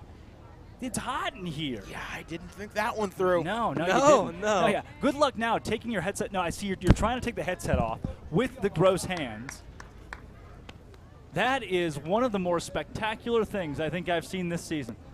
Zach Berman eating a popsicle on air. Forgetting he Stops has it. eating it. Only for the thing to melt down his whole hand. It's not an otter pop either. You're welcome, guys, for calling it that, as Poncho game. swings over that one. It's one of those with a wooden stick. What do you call those? Popsicle. No. No way. Also, they're going to call that a single for Drew Earhart. So All right. first hit on Cape Cod for him. Congratulations. Toss you a bone. Also give you an error on Cotuit. Probably could have been a couple of those there. Seeing as the right fielder, Eddie Park, as that one's skied up by Ruiz. Ricky Bradfield Jr. makes the catch. Seeing as Eddie Park just forgot how to baseball in right field right there, but no, it's okay. I'm Drake Toll. That's Zach Berman. That's Austin Dakuda, and that's a couple of errors for the Cotuit Kettleers that give 2 runs to the Harbor Hawks. First 2 runs of the game. That is our score here at McKeon Ballpark, and we come back for the top of the 4th on the Harbor Hawks Baseball Network. That chip on the shoulder, that started at a very, very young age. People's expectations are they're cool, they're fun, but mine are bigger.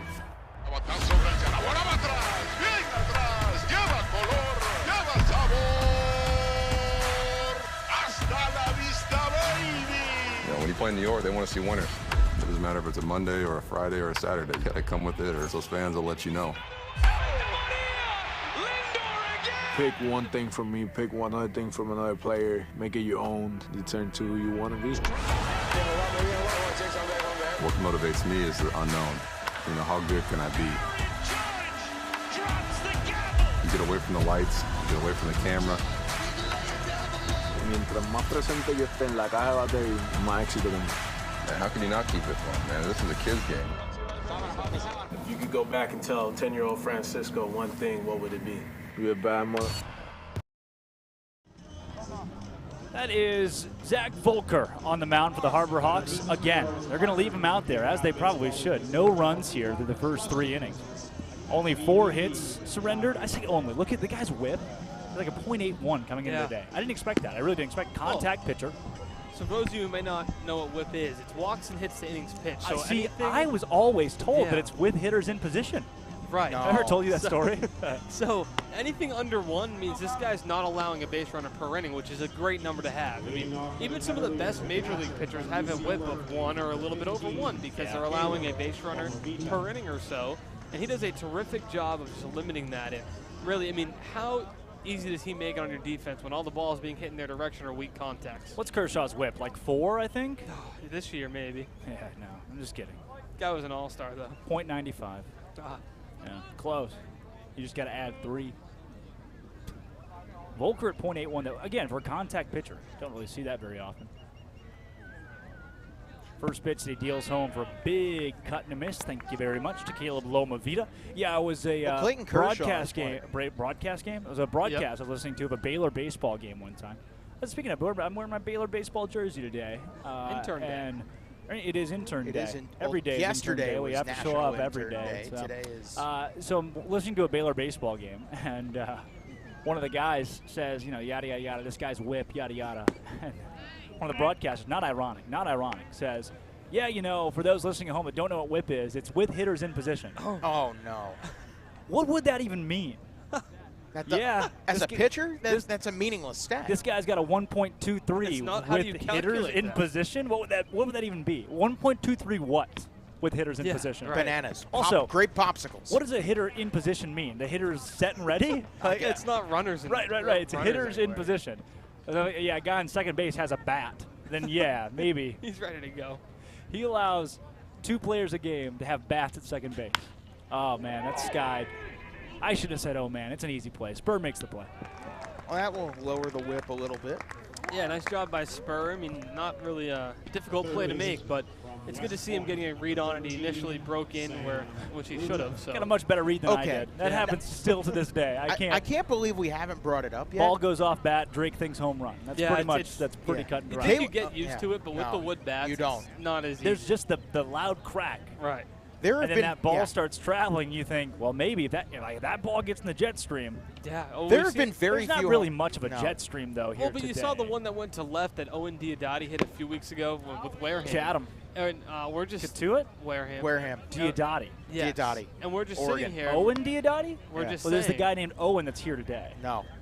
Well, there have been, how many home runs would you say that we've called this season that you knew were just goners? Well, I've only off the called bat? one, so. I think I've called one as well. Yeah. You're testator. You've got like 17 of them.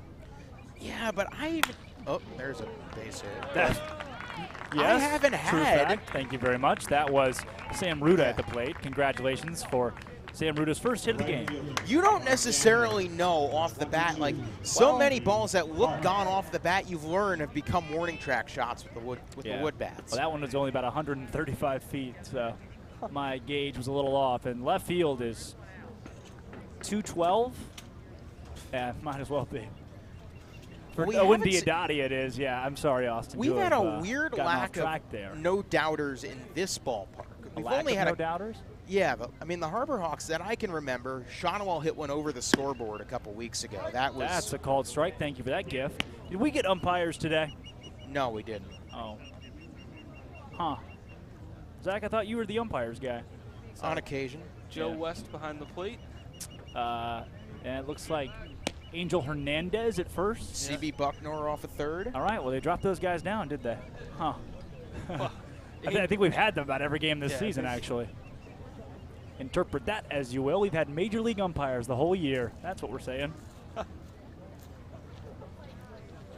Can tell you it does not look like the same crew that we had on Wednesday night. No, but this home plate umpire is the same one from Oh, Brewster. that one's at spur and left down for a base hit.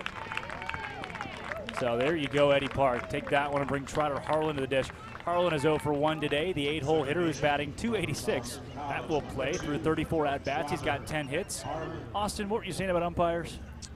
This home plate umpire is the same home plate umpire from the Brewster game a couple days ago. Oh, okay. Which one? The one at Brewster? Or No, he's got a point. Yeah, there were a couple Brewster games.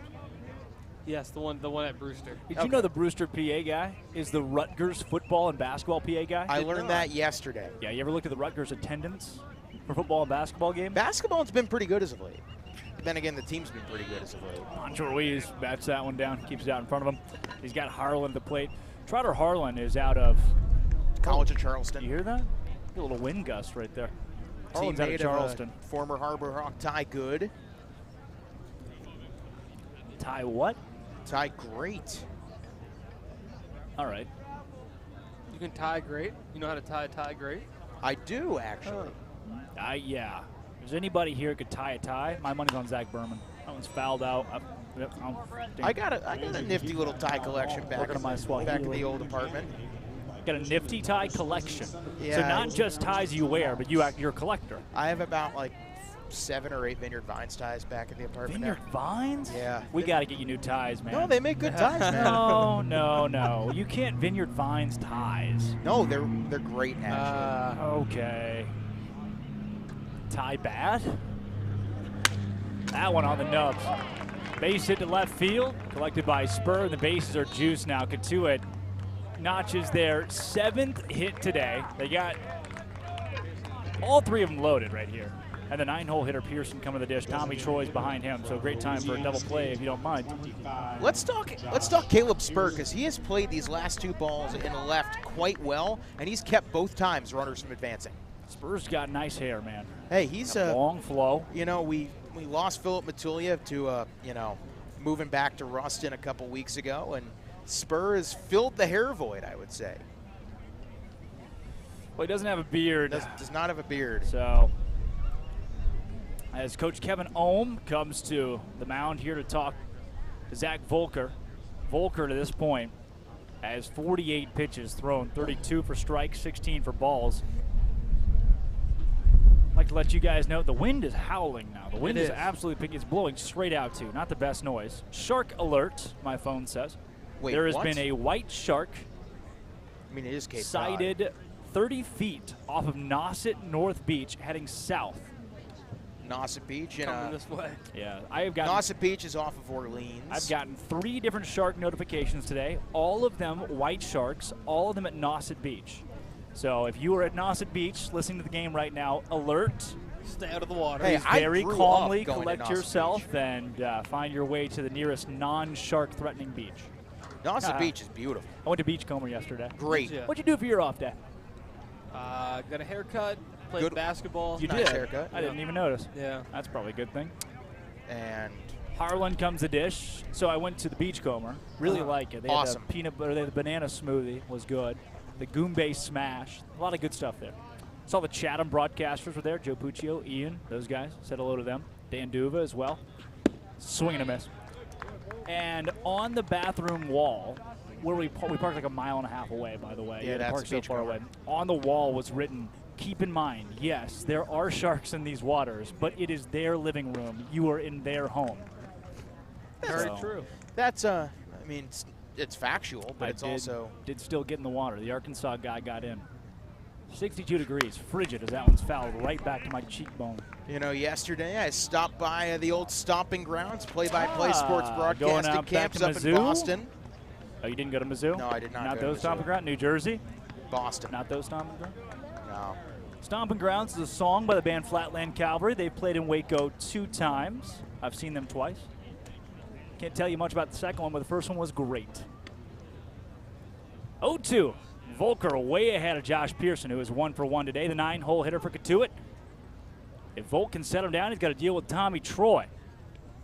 Zach Volker fires home. That one's scouted the infield, and that's what they call, and it's foul. So no infield fly, but Earhart comes over and makes the play. We've seen Volker generate a couple pop-ups in these big spots, and that really speaks to how good he is as a pitcher, knowing when to throw those balls that are going to jam hitters. So Tommy Troy comes the dish, and Troy this season is batting .337. He has 32 hits in 95 at-bats, 19 RBI. He's walked 6 times. He's only struck out 17 times. Don't throw him a fastball, please, Zach. So he had a big whiff on a breaking ball high in the zone in his last at-bat. He's 1 for 2 today. The only spot you can get away with a fastball to Troy is up and in, and you have to bury it on his hands. Yeah. That was in the dirt. Poncho collects it. Whew. Another great block by Poncho Ruiz as Volker does go off speed in the dirt. You see Volker give a nice little handshake there saying thank you for saving a run. Yeah, Poncho's gotten increasingly better at that, and it's rare now to see a ball get past him.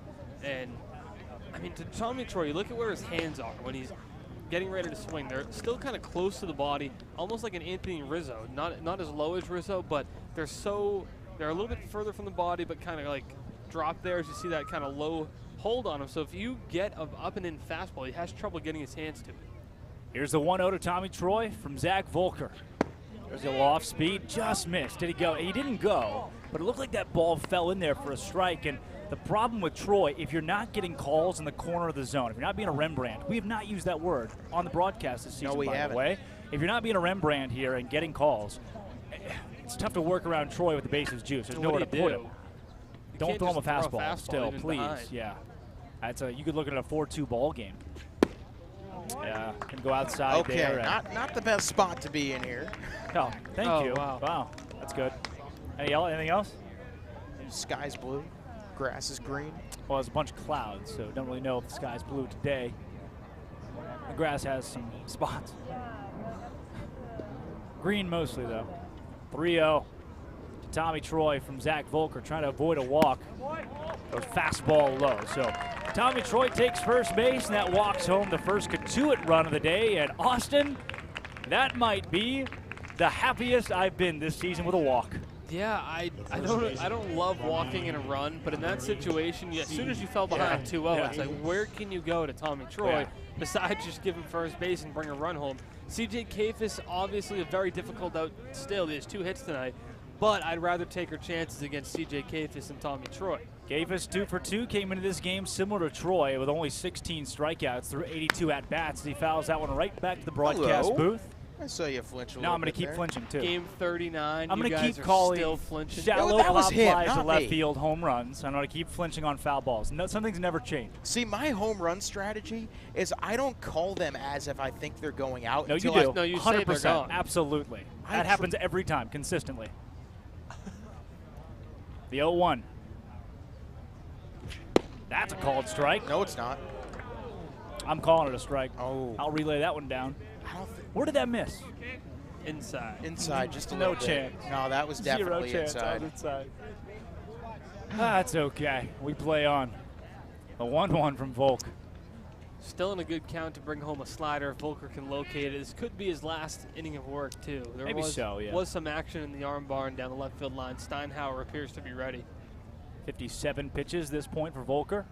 The 2-1. There's a There's slider. You kidding me? Okay, that's all right. Okay. All right. So we're playing that game today. We've been playing that game a lot as of late. Austin, where did that one miss? Maybe low, if anything. Zach, did you say Angel Hernandez was at first or behind the dish? I don't remember which one was Joe West. Joe West. Oh, gosh, I got a good Joe West story, but I'll tell you after the 2-1. Right at Shanawa. Well, the Joe West story is going to have to wait, as is the second run of the game for the Cotuit Kettleers, as the bases loaded situation is averted. Zach Volker finds his way out of it via hard ground out to first base, and with that, the Harbor Hawks still lead this one 2-1 despite a bases loaded walk. And before we take you to the bottom of the fourth, we take you baseline to Bria Lossick. Our troops put themselves in harm's way to defend our Thanks, freedom. Drake. Back here for Intern Appreciation Night at McKeon Park. I'm alongside the Assistant Intern Coordinator, George Hood. He's in his second year with the Harbor Hawks. George, why did you decide to come back this year? Well, I'm a local from Sandwich, so it was perfect for me to come back here. I go to school in Cincinnati, so I think I'd rather spend my summers on Cape Cod than Cincinnati. As an intern coordinator, you serve a lot of different roles during the game. What's your favorite part about working here? Realistically, I love watching baseball. So by the fourth inning every game, when everything kind of slows down, I'm able to watch some baseball every night, and it's awesome. And the Harbor Hawks, you know, they provide a lot of opportunities for interns afterwards. It's a great network. What are your goals going into the future? I'll spend one more summer here with the Harbor Hawks, hopefully, and I want to go into scouting for baseball. So we'll see if a team picks me up after school, and we'll go from there. All right, thank you so much, George. Thank you. Back to you guys. Well, thank you, Bria and George. Always great to hear from our interns. Again, celebrating Intern Appreciation Day, as today is National Intern Day. Yes, it is. Yes, it is. Oh, okay. No. Go ahead. Go ahead. No. Rock, paper, scissors. Rock, paper, scissors. No. Today is National Intern Day, so we're celebrating the interns here at McKeon Ballpark. George is included in that, as is Bria and myself. And Austin Dakuda and Zach Berman are also in the booth alongside me. We're all interns. We are all that, yep. Oh, look at the butterfly. Are we paid interns? In experience, yes. Yes, bingo. I like it. I like it, Zach experience Berman. it has been. The cup is half full.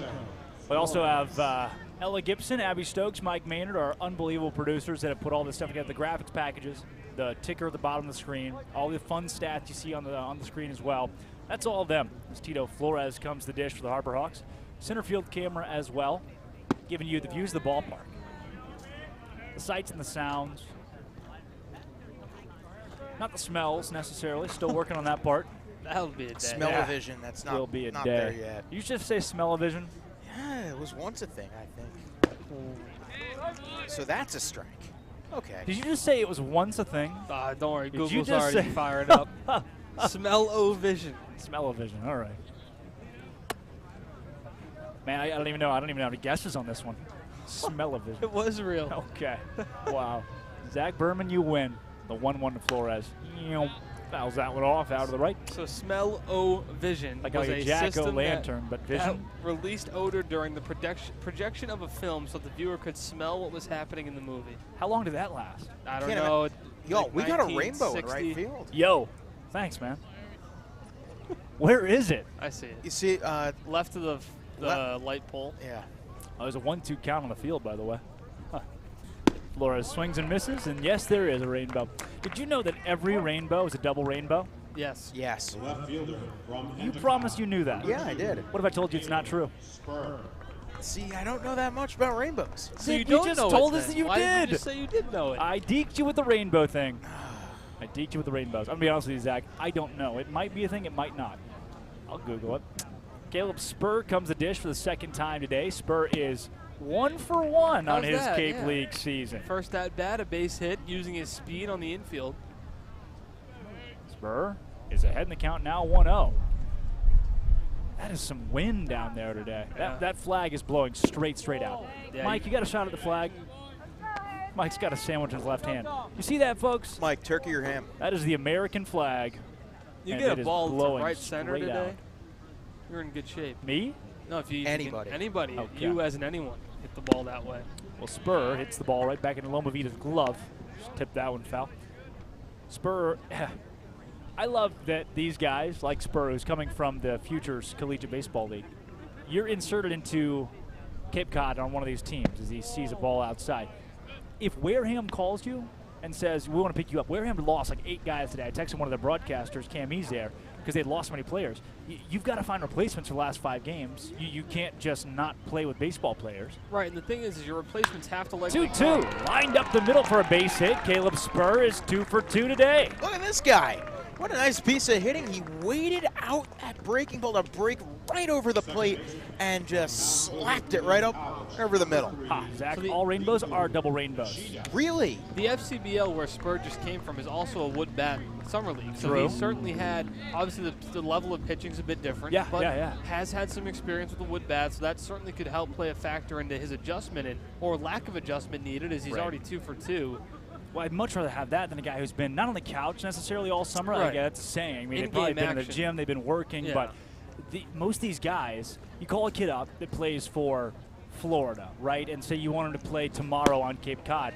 Well, he's probably been swinging a metal bat all season, all summer. He's getting ready for his next Florida season. Is somebody really going to drive all the way up here at this point in the year for maybe 6 games? No. It could be.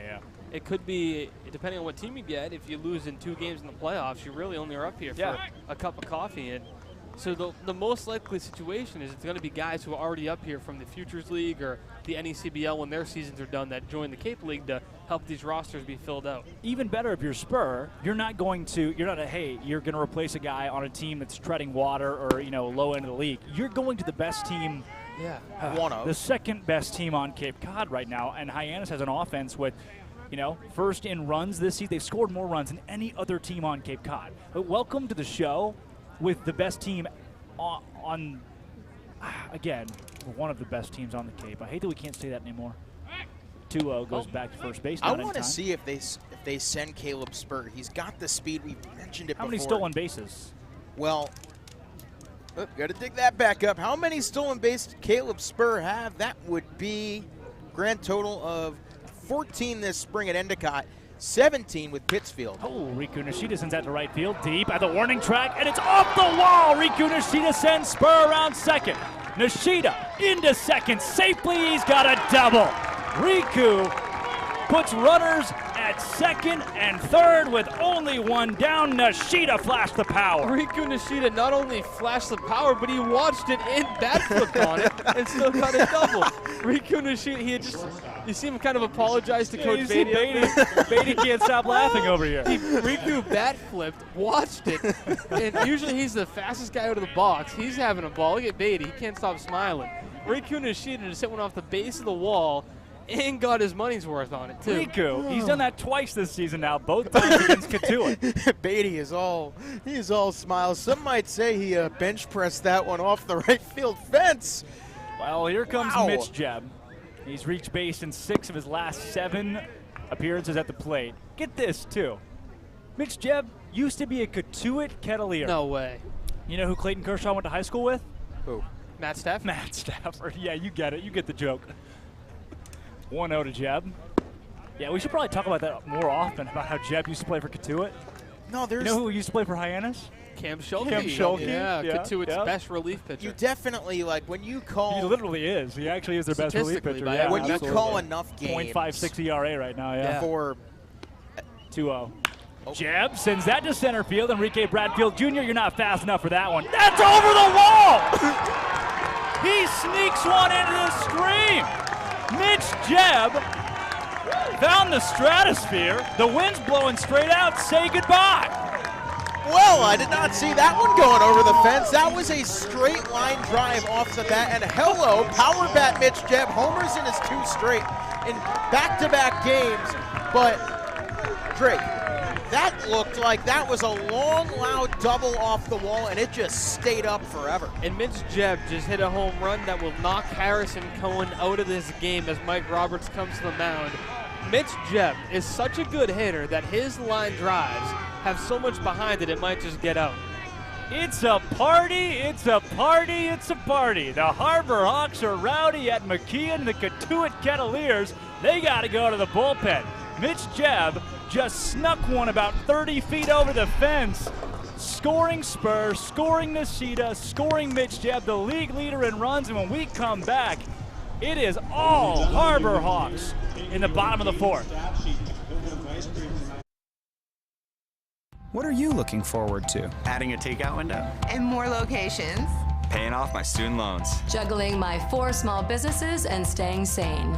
Raising my allowance. Finishing my painting and starting the next one. Catching a keeper. Cashing anything. Making the most of my retirement. Checking my balance and hopefully having one. Whatever you want for your family, your business, or your community, talk to us at Cape Cod 5 because we're looking forward to helping you. Coke Zero is now Coke Zero Sugar with great Coke taste. Some people were excited to hear the news. Some were skeptical. So we're not going to have the star of the show you're watching come out and say, "You'll love it." No special jingle written by this week's hottest pop star. No famous internet celebs who happen to be holding the label just so. Okay, maybe just one little pour shot. The only thing that will make you believe. Well, it's a called strike on Mike Sirota. As we come back and you guys lied to us, Harrison Cohen is still in the game. They're just not going to go to the bullpen, That's I guess. surprising. That's okay. Mike Roberts makes the mound visit. What do you say? Hey, man, sweet 2-run home run you just gave up. Try not to do that again. 3-run home run. It gets worse. I don't know that I've Give the seen guy a that bone. where the manager comes up after a big home run like that, makes the mound visit, but doesn't pull the starter, and now a 5-1 game. Yeah, no, I didn't either. I thought I even saw him signal, but I guess either. not. Yeah. I'm still trying to find the words after that one. 0-2 to, Sirota's just a little bit high. Yeah, I don't know. What's funny too? Look at Cohen's the back of his jersey. It's untucked. You know that Roberts is walking out there. Cohen pulls that sucker out. He's ready to go home. We're dunzo bunzo, guys. Just kidding. We're leaving you out there. 1-2 to Sirota, and he hit him. All right, let's go. That's it.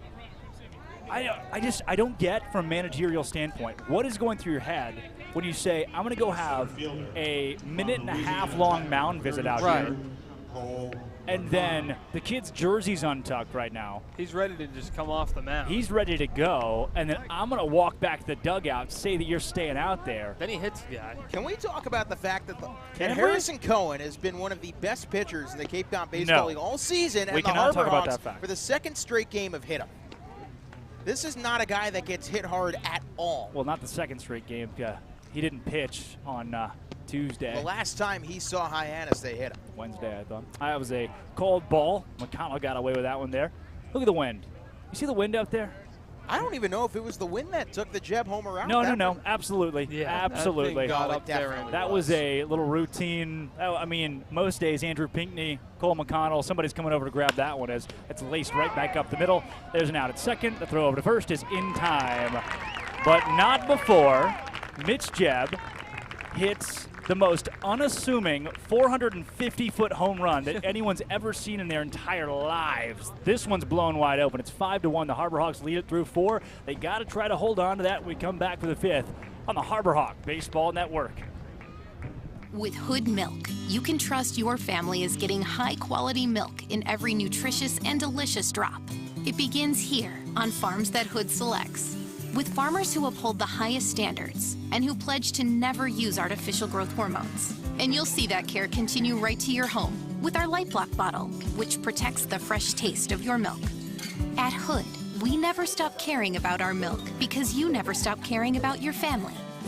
Always good, always Hood. If you live here, fun is your thing. If you live here, tough is your thing. Smart is your thing. Caring is your thing. If you live in Massachusetts, community is your thing. Since 1972, the Massachusetts State Lottery has provided over $25 billion to help cities and towns with the things they need most. If you live here, giving is your thing.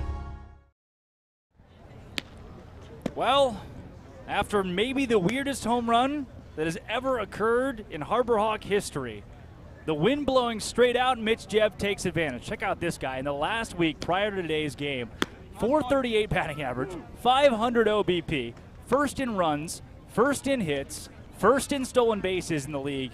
The guy has been on fire, reached base all 5 times he came to the plate against Cotuit at Cotuit earlier this week. It is Mitch Jebb's world. We're all just living in simulation with him as the main character. I mean, we had asked in the last couple weeks, you know, where's the power? We've seen everything but the power. Now 2 home runs in his last 2 games, 2 homers in 24 hours. And, I mean, he's been this team's everything.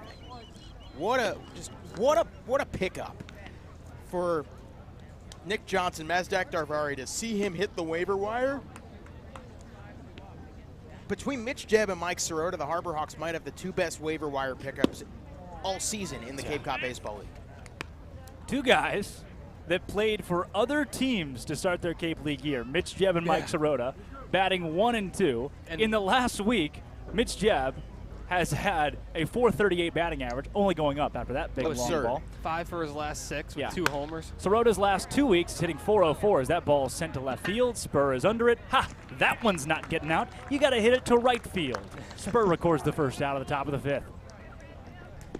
Yeah, I mean, Mitch Jebb is just on fire. 5 for his last 6, 2 homers, and they're both against the Cotuit Kettleers, and you think that might mean a little extra to him to get those homers against a team who didn't have a spot for him in an everyday lineup, and they're certainly Cotuit looking at him now, and that's the one that got away, and obviously the Harbor Hawks fortunate to have him and Sirota. Well, how neat is that? Worked out pretty well for you. Zach Volker sees a high pop up that's out of play from Enrique Bradfield Jr. Looks like it hit a call. Oh, it did. Oh, no.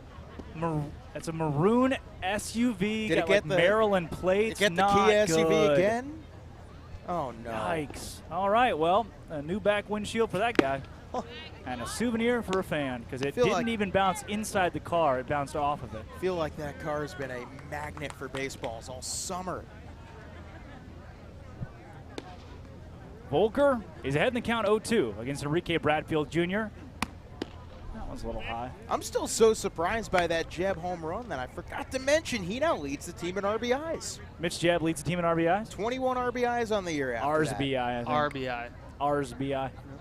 No plural. RBI, 21. 1-2 to Enrique Bradfield Jr. That one right back to Volker. Hey, look what I found. How about Zach Volker? Easy. Bases loaded situation is last inning, walks in a run, then bears down, gets an out, comes back here for the 5th. 2 straight outs against a 3 and 4 hitter in this lineup. The best decision Zach Volker has made all day, walking a guy with the bases loaded. I mean, that was obviously you don't never like to walk a run in, but we kind of said it right after. I mean, we're okay with it in that situation because of the hitter, Tommy Troy. Most games you're thinking, oh, he walked a guy with the bases loaded? What a mistake. No, that's okay. That's all right. This game could be 5-4 in that case. Volker throws a strike to Caleb Lomavita. I was saying earlier about Lomavita. All-Star game, he shows up at this cafeteria, drove there alone. First thing he does is walks up to all the Harbor Hawk interns, introduces himself. Hey, guys, I'm Caleb. Wow. Pretty neat. Pretty neat. Oh, sends that one long way and off the wall. Spurs going to pick it up, deal it in, and Caleb Lomavita has a stand-up double. And that's the plus of having Spur over in left field, too. You just saw it. The speed that he has is a big bonus in the outfield to get to that ball. A lot of outfielders in this league don't get to that one in time, and that could be a triple to the deepest part of the yard. Well, here comes Coach Eric Beatty. He'll step out to the mound and meet with Zach Volker, and you got to think that that is going to do it for Volker's day, and what a day that it's been so far for Volker. Pretty solid stuff. Yeah, he was good. I mean, The 8 hits, a little deceiving, a lot of weak contact, but it was a nice job by Zach Volker to limit the damage. That was the key to tonight, and he did a really terrific job of, even with base runners getting aboard, not panicking and bearing down and getting big outs in big situations. Well, as Volker steps off the mound, we'll take it to a break with the Harbor Hawks leading this one 5-1, and Caleb Lomavita on second base, and we come back on the Harbor Hawks Baseball Network. Traffic is treacherous. There's a fender bender on the pike. Gonna be a wicked commute. The expressway's backed up to the gas tanks. Gridlock. Crawl. Snarl. Jam up. Bottleneck. Log jam. 128 is a parking lot. You'll be late for supper tonight. Keeping your car road ready is what we do best. At Sullivan Tire, we're always here to get you there. Hey, we get you there too. Having a 5G phone that's not on T-Mobile makes as much sense as playing ice hockey. Using pool noodles. Get out of the penalty box with 5G coverage like this. T-Mobile has more 5G bars in more places than anyone. T-Mobile, more 5G bars in more places. Another reason T-Mobile is the leader in 5G. I'm Drake Toll alongside Zach Berman, Austin Dugout. Zach, what a game this has been for the Harbor Hawk Bats, but now it comes the job of the bullpen to help shut things down and maybe even the offense to add a few more. Well, it's certainly refreshing to see runners in scoring position get knocked home, but a 5-1 lead, a team like Cotuit can make that distance up in a hurry, so you do have to be wary. Yeah, now a new pitcher is coming into the ball game for the Hyannis Harbor Hawks in Steinauer. And Austin, you got to see me throw a few pitches in the pregame. I liken myself a lot to the same game that Steinauer throws out there. You guys have similar deliveries. A long, lengthy lefty, but he has about a 30-mile-an-hour difference in your fastballs, where he sits 90 to 93. It's funny, you didn't see the speed on mine. I did, yeah. Mental radar gun Mental right here. Speed, Yeah, I got a pretty good eye for it now after 2 years in the Cape League under my belt. You've served like 7 after last season. Yeah, a lot of pitches thrown, a lot of pitch speeds. I bet you if you look at it, the Harbor Hawks pitching staff last year had the most pitches thrown as a group by far, probably. Maybe? Probably. Probably. Look at the runs allowed were a bit high. They were a little high. Didn't score very many themselves either. Well, Steinauer sets and deals are on home. Had a couple There's rainouts. a called strike. So you might be wondering, why Steinauer? I was wondering that. Zach, why? All you have to do is look at his strikeout walk splits this season at Dayton. 63 Ks to only 25 walks, and that's what made him a prime target for how many innings? this management team. 63 and how many innings? 53.1. The walks are a little high. Yeah. You don't want the walks are about one every 2 innings, yeah? Yeah, one every 2 innings. A little bit high for Steinauer. That's something he's been working on, his command. The hits are what really sticks out to me at 42 hits and the 53 and a third innings pitch. So that's a good number. Shows you that he limits contact, and he's really tough on lefties, which you see here. He's already ahead 0-2 to Ruda. Steinauer got a 2-strike count on Sam Ruda. Checks over to second base at Lomavita, deals it on home. Wins a ball in the dirt. I like that from Steinauer, though. Yeah. I like the breaking ball. It's granted, again, in the dirt late, but what do you call that? Get her up pitch? 0-2. That's not a bona fide Call slider. it the not a 0-2. bona I'm fide going to show you a curve. breaking ball. Yeah, it's a good pitch. He's just got to start it a bit more over the plate to make it a little more enticing. When you start it right on that outer edge, as far as he started it, the hitter's got a good idea that it's going to go outside. But if you can just get it on the outside quarter of the plate, you'd be in better shape. 1-2 to Ruda. Like that. See ya! Ruda will head back to the dugout. We'll head to the bottom of the 5th inning while the Harbor Hawks try to put up a couple of more. Steinauer comes to the ball game, sets the other guy down, and that will do it for the top of the 5th and the bats for the Cotuit Kettleers as we take you to Breeloff. Thanks, Drake. If you've been following all season, you know that Cotuit and Hyannis have been fighting for the Patriot Cup all season. This year, Cotuit ended up winning, clinching the Patriot Cup on Wednesday with a win. Unfortunately for Hyannis, that means that they haven't won the Battle of Barnstable since 2015. The good news for the Harbor Hawks is that they can still win the West Division this season. Whoever wins this game will be on top of the West Division, with Bourne trailing close behind. Now, although Hyannis already clinched a playoff spot, winning the West is huge for home field advantage going into the postseason and will most likely be decided in one of the last games of the season. Back to you guys. Well, thank you, Bria, and certainly one thing matters a whole lot more than the Patriot Cup. As much as that does mean something to both the Cotuit Kettleers and the Harbor Hawks, winning the West Division goes a lot longer the way. Is that Austin?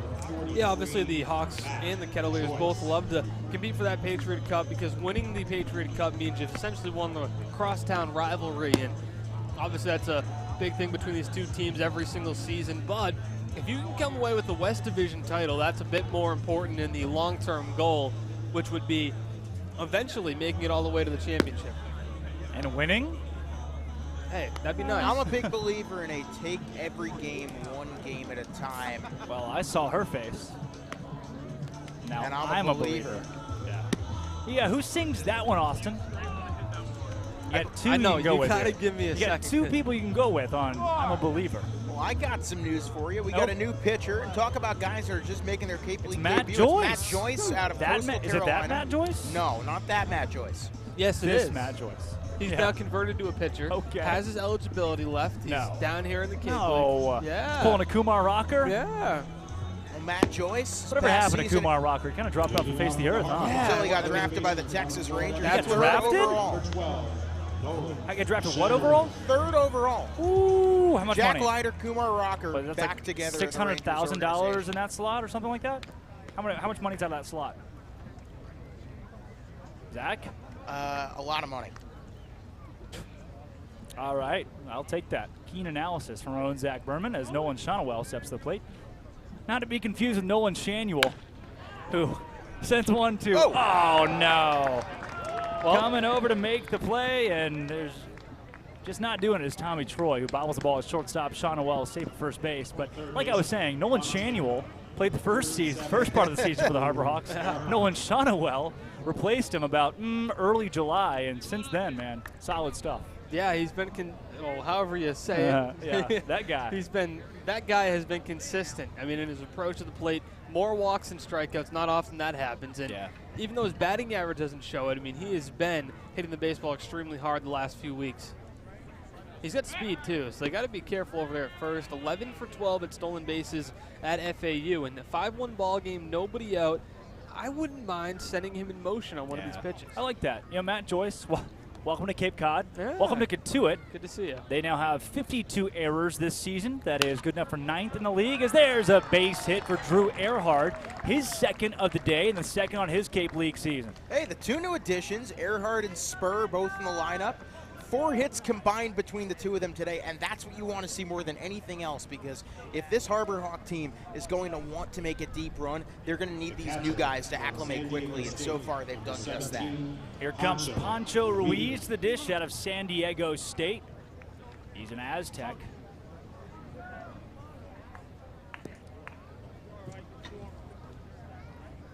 And he's at the plate. Well, you look at Matt Joyce's stats, a 4.5 ERA and 24 innings pitched with Coastal. No starts, all out of the bullpen. Pretty decent baseball program. I think he had that one good year with Tampa Bay, the Rays. That's another Matt Joyce. See a child out there on the outfield who's playing with our camera. That's neat. Pancho sends that one right up the middle to Trotter Harlan, who gets the out at second. The out at first. Sneaky speed, just not quite doing it for Pancho Ruiz on that one. Hey, listen, when you hit a ball that hard, it's tough to beat out the double play over there. And they have a really quick-handed middle infield that's going to make the turn. And you know what they say? Unfortunately, even with Pancho's 4.4 30-yard dash, hey, they still were able to get him. Pancho has the fastest bouncer on Cape Cod, as they say. Yeah, I mean, that guy slaps one down. Get ready for it. It's humming. That's what happened there. Tito Flores comes the dish. Tito out of Michigan is a Wolverine. You say Wolverine? Wolf. I thought they were the blue. Wolf. The maize and blue? That Big works. blue? That's the New York Giants. No. I don't think so. Or the Kentucky Wildcats. Go Big Blue. I've heard that a time or two before. Right. Kansas City Royals, yep. A couple of those. Texas Rangers, every now and then they'll say that. Yeah, they do. Harbor Hawks, yeah, occasionally you get that. People say that every now and then about this team. Yeah. Matt Joyce throws a ball just a couple inches off the ground to Caleb Lomavita. You'll see the Cotuit infield shift here on Tito Flores, primarily a pull hitter. They're going to move Tommy Troy deep into that shortstop hole, and then Trotter Harlan shades the second base bag. It was a little bit more of a pull. Harlan shifts back to the right a bit more, but Tito doesn't push the ball to right a ton. That one. Flores grounds off himself. If you're just joining us, hey. Great to have you. Harbor Hawks leading this game 5-1, despite Cotuit's 8 hits today. Yeah, 8 hits, just 1 run. They're having that Harbor Hawk fever that caught the Hawks at Lowell Park a couple weeks ago, where the Hawks had just 1 run on, what, 10 hits that game? Mm-hmm. Flores watches that. No chance. They said he went. That's not very cool. That was strike 3, too. Huh. Well, Flores will walk back to the dugout. The Harbor Hawks still lead this one 5-1 when we come back to the top of the 6th. Let's see if Steinauer can go 3 up, 3 down against these Cats on the Harbor Hawk Baseball Network. Bronk. What up, TB? What do you think my next move should be? Give it to me straight. Maybe it's just time I hang him up. I got one word for you. Retirement. If you retire now, you're gonna be walking on soft sand in a week. Just come to Florida and feel the wind in your hair. Retirement is like winning another one. Maybe I'll even join you. On the Spotty Network, this is what Tom heard. If you retire now, you're soft and weak. Just come to Florida and win another one. Maybe I'll even join you. Just go win another one. Like it's that easy, Gronk. Maybe it is. I still feel like I have a lot to accomplish. My goal is to win one more. And Gronk's coming with me. I'm retired from retiring? Mom, where are my football pants? Don't trust big decisions to just any network. Go with T-Mobile, the GOAT in 5G. And I'm not soft or weak either. T-Mobile is the leader in 5G. Welcome back to the Tim Elstrom broadcast booth. Dean College alongside Mizzou and Baylor with you from McKeon Ballpark on intern night. And I'm kind of sad we don't have a 4D. No, we don't have the Smello lantern. What was it? Smell-O-Vision. Right? Smell-O-Vision. To make it 4D today, because there is a certain smell wafting through the ballpark. I can't decide if that's good or bad, I think honestly. it's brisket. Somebody's churning. No chance. No one's making brisket up here. We're in Massachusetts. We're on Cape no, Cod. you can't tell a Texan what brisket smells like. Yeah, take that.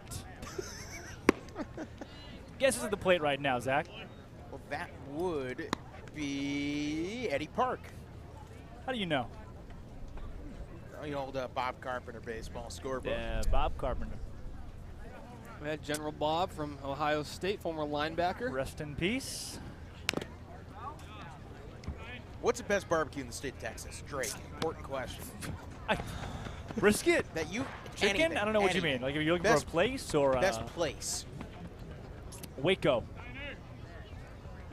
Hellberg Barbecue in Waco, Texas. Right near China Spring. Relax, no free ads. China Spring, Hellberg, Chip and Joanna, Clint Hart. I know them. Jimmy Don Holmes. No chance you know them. The O2. It's in the dirt. They got that whole shelf in Target. They do. Dude, I walk into Target in Waco, Texas. They got a life-size poster of Chip and Joanna games. Look to my left, there they are. Look to my right, there's the cardboard. Hey, come stand here. You guys get in and get a picture, all you together. Oh!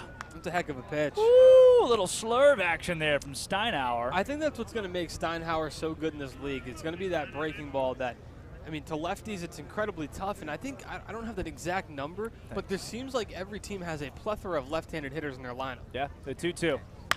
That one right back up the middle to Riku Nishida. Riku, automatic, out. Flip on to Nolan Shonowell, and Nishida's first half of this season, pretty decently error-prone. 8 errors early. He's got 8 errors today. So the guy in the last 3 weeks or so has just come along impeccably. He's kept a similar approach. I mean, he's tried to square every ball up, but I think he's trusted the infield here in the Cape League a little bit too much. So originally, Riku was kind of charging in on everything and trying to make a play, an aggressive play at that. But lately, he's kind of been letting the ball come to him a bit more because you don't know what kind of bounce you're going to get on some of these infields. Let's get a new angle here, Mr. Zach Berman. Steinauer goes fastball. The lefty gets it for a called strike. Slide to the left a little bit here. Long hair on long hair. There's a good pitch. Oh, another called strike. 0-2. Okay. Let's say I did not believe that one missed. Trotter Harlan's at the dish. That guy's made the Harbor Hawks pay defensively a couple times today. Steinauer's got him in an 0-2 though. Some high heat, Zach Berman. That one's sent to right field, and hey, Mitch Jebb's right there. Makes the catch, dishes it back in, up easy. Mitch Jebb, huh? No. Did I say Mitch Jebb? Yeah, that'd be Mike No, Sirota. guys, that was Mike Sirota. Second time today, the jet I've stream messed up? jet stream is played in our favor because the jet stream, that ball gets hung up, and if the wind's not blowing that hard out, it's going to drop for a base hit, but instead it gets caught up in that stream, and it stayed up in the air long enough for Sirota to play it. Yeah, wind's blowing, that is for sure. Whole lot of that. Flag's going straight out as there's a called ball just a bit outside from Steinauer. Gotta like what you're seeing from Steinauer, too, out of the bullpen. Now with 2 down here in the inning. Gets to face another left-handed bat. Got to think that the position he was put in was by design to face primary lefties. There you go. Called strike. 1-1 count now for Steinauer. He has looked crisp. I like this guy. That he I has. do. Another bullpen find for this Harbor Hawks front office. The 1-1 now on Josh Pearson. Hello. Right back to Nolan Shonowell. That was pretty easy. 1, 2, and 3 for the Harbor Hawks there in the top of the 6th inning. We are moving quick from McKeon Ballpark. Hyannis has a 5-1 lead when we return for the bottom of the 6th inning, where we have lights so we can play as long as we want on the Harbor Hawks Baseball Network.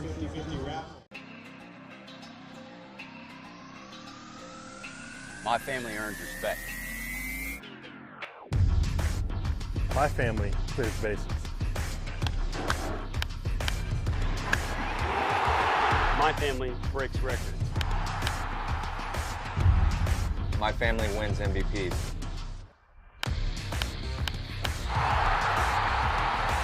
My family gives everything. My family makes history. My family wins championships.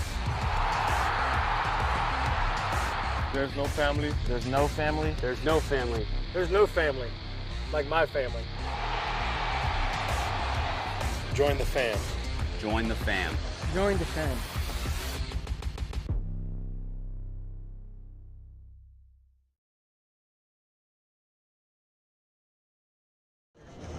Welcome back to the Harbor Hawk Baseball Network. Welcome back to Lights at your ballpark. That right there is where Harry and Ozzy, the two Harbor Hawks, Harriet, and Ozzy, the two Harbor Hawks, live up there. And that you see there's 1, 2, 3, 4, 5, 6, 7, I believe. Is that 21 per? That's 6, okay. So in total you have 18 lights that are all on one light pole. So in total it's like 100 lights that are here at McKeon Ballpark, unlike other ballparks on Cape Cod that do not have lights. And sometimes Wareham. Spur, since that one foul off I was the going right to say, side. what? There's 7 ballparks with lights, 6 ballparks with working lights. So if you want to mount a comeback late in a ball game against teams that don't have lights, yeah, good luck. You're playing the... You're down by 4 in the 6th. You might as well go home. Well, the Harbor Hawks have done it. They've done it at YD. They've done it at Cotuit. They tied one of those. They They tied 2 of those. Yeah. Then they lost that one against Brewster with no lights. Yeah. Twice. Yeah, I'd prefer not to run into one of the teams with, I guess, lightless teams. I'd prefer not to run into you're going to have to go through. I'll tell you this. If know. we play a lightless team in the playoffs, I don't know what I'm going to do. Yeah. I'm going to boycott it. I'm just not going to show up. I mean, they're going to move the game times up further and further, but I don't know how far they're going Not to be far willing enough. to go. Yeah, Unless you're they'll put it playing at at 3. 2 p.m. Right. You played at noon. Well, there's only... Even then, where's the luster there? Happy Wednesday at noon, Yeah. championship time. Like 10 people in the Well, stands it's are what, all working. It's a 1 out of 4 chance at this point that you're going to play a team without lights in the playoffs in Cotuit, because the other 2 teams without lights are in the other division. I don't know if it's 1 out of 4. 1 out of 3, I need to know where your math is there. That's skied out of play. 1 out of 3. Wareham, YD, Cotuit, and Brewster.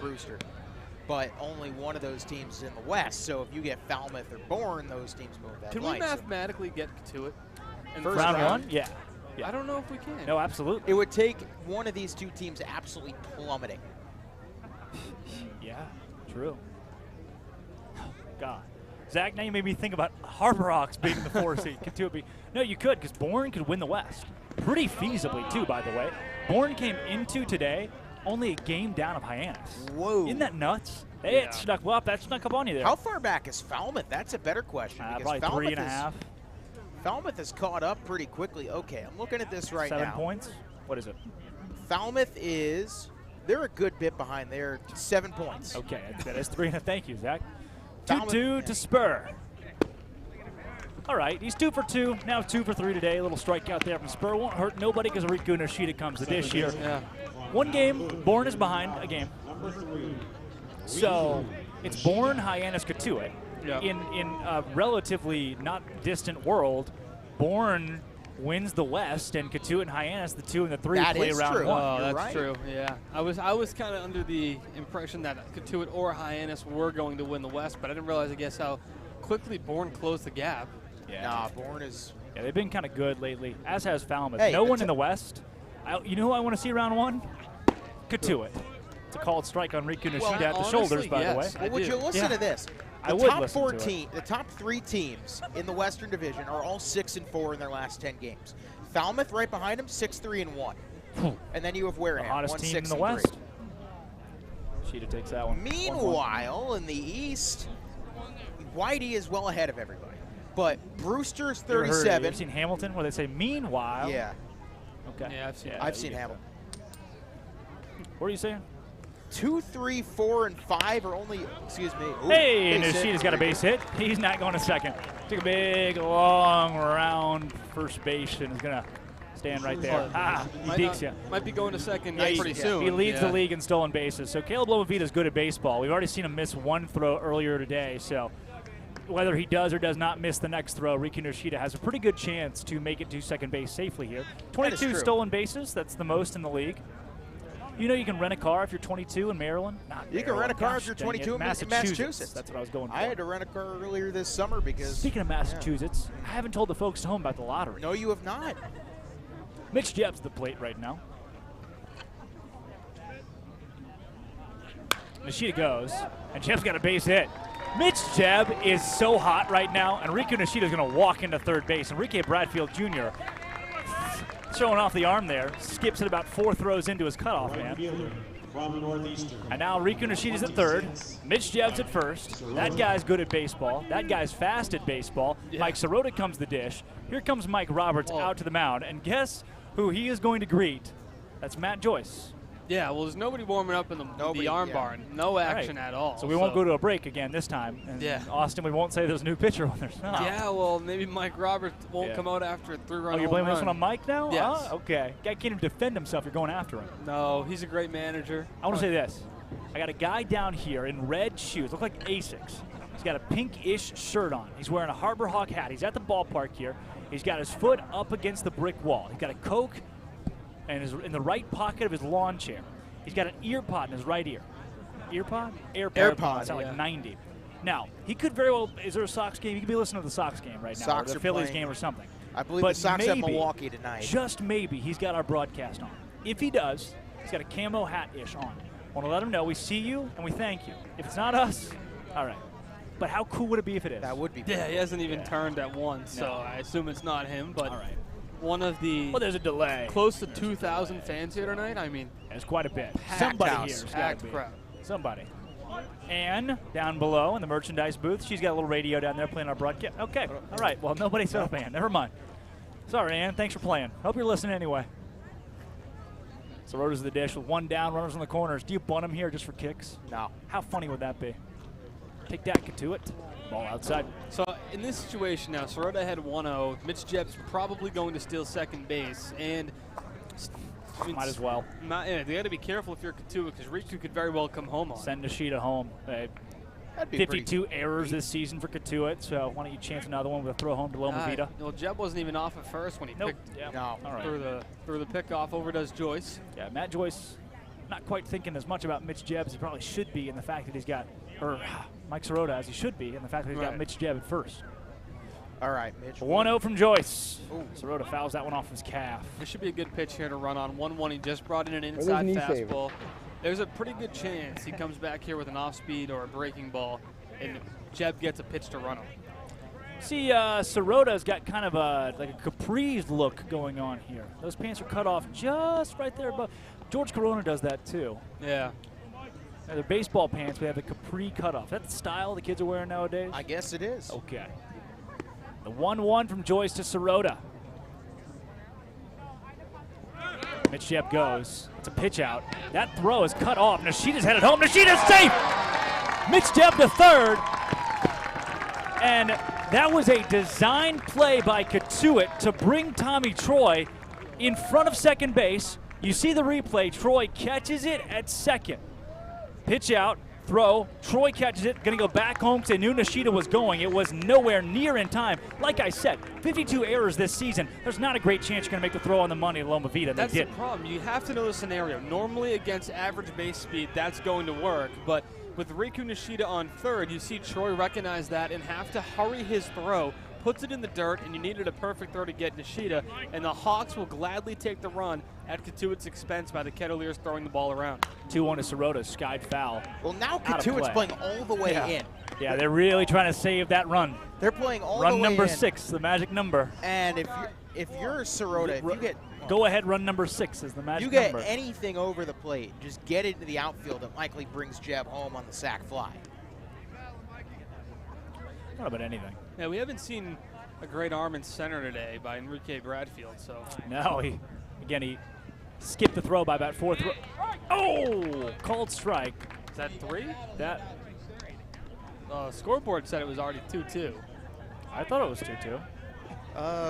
Everybody else here? Well, he fouled one off, and I thought there was a called strike. My scorebook says 2-2. We play on. It wasn't a strike, so I guess that we'll just nullify it. All right, Mitch Jeb is at third base. Oh, now Mike that's Sirota swings and misses on strike 4. See you later, buddy. That's all right. Sirota's still been hot pretty recently, and Cole McConnell, who's also been pretty hot recently, comes to dish. In the last week, McConnell's got a .353 batting average. Steps to the plate here with Mitch Jeb 90 feet away, and the Harbor Hawk offense, my freaking goodness. These guys have 11 hits today. They had 14 hits against Cotuit on Wednesday. They keep hitting the baseball. Nice to see the offense back to what we know it can be in terms of bringing runners home, but also doing a lot of work on the base paths. Brewster, Falmouth, Cotuit on Wednesday. That 3-game stretch where the Hawks lost all 3. They didn't do a lot of the bringing the runs home. That hurt them. They look great today, though. The energy's back, too. Yeah, you can tell the off day certainly did the Harbor Hawks wonders. I mean, defensively, the energy's there. The players are attacking the baseball. They seem more confident in their plays. There's good communication. And someday that's all you need. You just need a day off to reset, and you come back strong. No errors from Hyannis tonight. That's a big improvement from the last game. The 1-0, McConnell, right back to Joyce. Flip over to first base, but not before those pesky Harbor Hawks add another in the bottom of the 6th. 6-1 your score. We come back at the top of the 7th of the Harbor Hawk Baseball Network, where Hyannis tries to keep those Cotuit bats at bay. What are you looking forward to? Adding a takeout window. And more locations. Paying off my student loans. Juggling my 4 small businesses and staying sane. Raising my allowance. Finishing my painting and starting the next one. Catching a keeper. Cashing anything. Making the most of my retirement. Checking my balance and hopefully having one. Whatever you want for your family, your business, or your community, talk to us at Cape Cod 5 because we're looking forward to helping you. This is your time to change your career, to advance your skills, to follow your dream.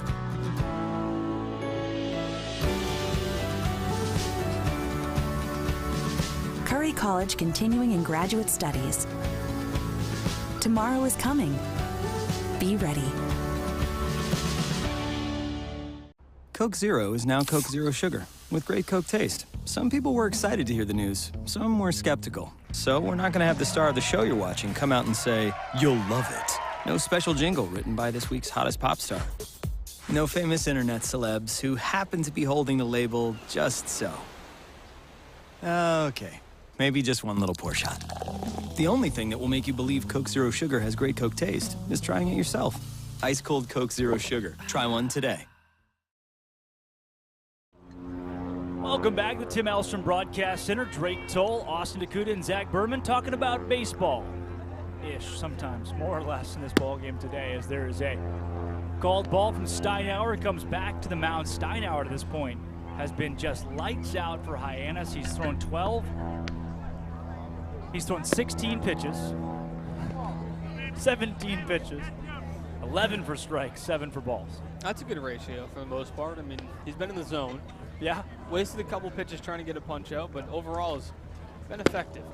There's a called strike on Tommy Troy. That's a fastball called strike, by the way. Yeah, you don't see that a ton. Troy can hit to the opposite field quite well, as even with that open stance.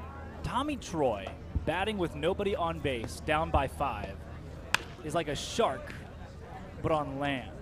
Like a shark is scary, man. Like Jaws? Even on land. Take the water out of Jaws? Nah. That is just a bad movie. Just anticlimactic. Hey, Jaws is a good movie. Just take the water out of Jaws, Zach. Without the water. No water in Jaws. Now what? Swing and a miss. That's what. Tommy Troy, see you later. Steinauer goes breaking ball. Troy says, oops. Swings right over it. Ends up to the dugout, and now comes TJ Kafis. How about Steinauer? I mean, he's all smiles on the mound. He knows that's a big strikeout. Yeah, no kidding. Now you come back, you get to face a left-handed hitter again. That's where he's a little bit more comfortable. And that's where the slider or that slurve is most deadly. I like this Steinauer guy, man. Yeah. First pitch, he deals Kafis. That one's in the dirt. You can even see the movement on it. I mean, the location hasn't been as sharp, but the movement is so good. He's gotten some swings on pitches that are way out of the zone as well. Well, Steinauer came into this game with a 10.80 ERA. First appearance went 1 2/3 against Falmouth. That ball's tagged to right field. Coming over is Sirota, and making the catch is Sirota. Hey, where'd the wind go? It's still blowing straight out. Yeah, you see the flag. That ball held up plenty. And that's why Sirota was able to get there. Still covered a lot of ground, though. Nice play by Mike Sirota, and Cole McConnell also coming over. But in that game against Falmouth, 1 2/3, he faced 7 batters over the course of that span, allowed 2 earned runs on 1 hit and 1 walk. Steinauer, too. I mean, 167 opponent batting average. And now, it wasn't a bad appearance, just the 2 earned runs. I don't even that. I've slept since July 25th, too. I don't even remember where they came. That was Tuesday? That was Tuesday. Okay. I was just making sure. Today would be Friday.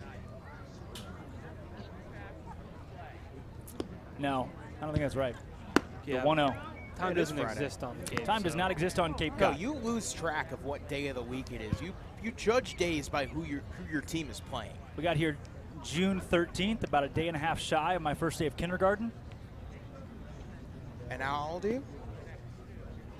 33. Amazing. You ever seen that one movie, Shutter Island? Shutter Island with Leonardo DiCaprio. Good you movie. have not seen Good Shutter. movie. You've never seen a movie in your life. Yes, I have. No, you have not. Benchwarmers. Frio. Classic. You're still fat. Nah. 3-0 pitch. Oh, and green light. You see, foul ball. George Apple Banana tried to scoop that unsuccessfully. So, yeah, big smile from George. So, yeah. Shutter Island.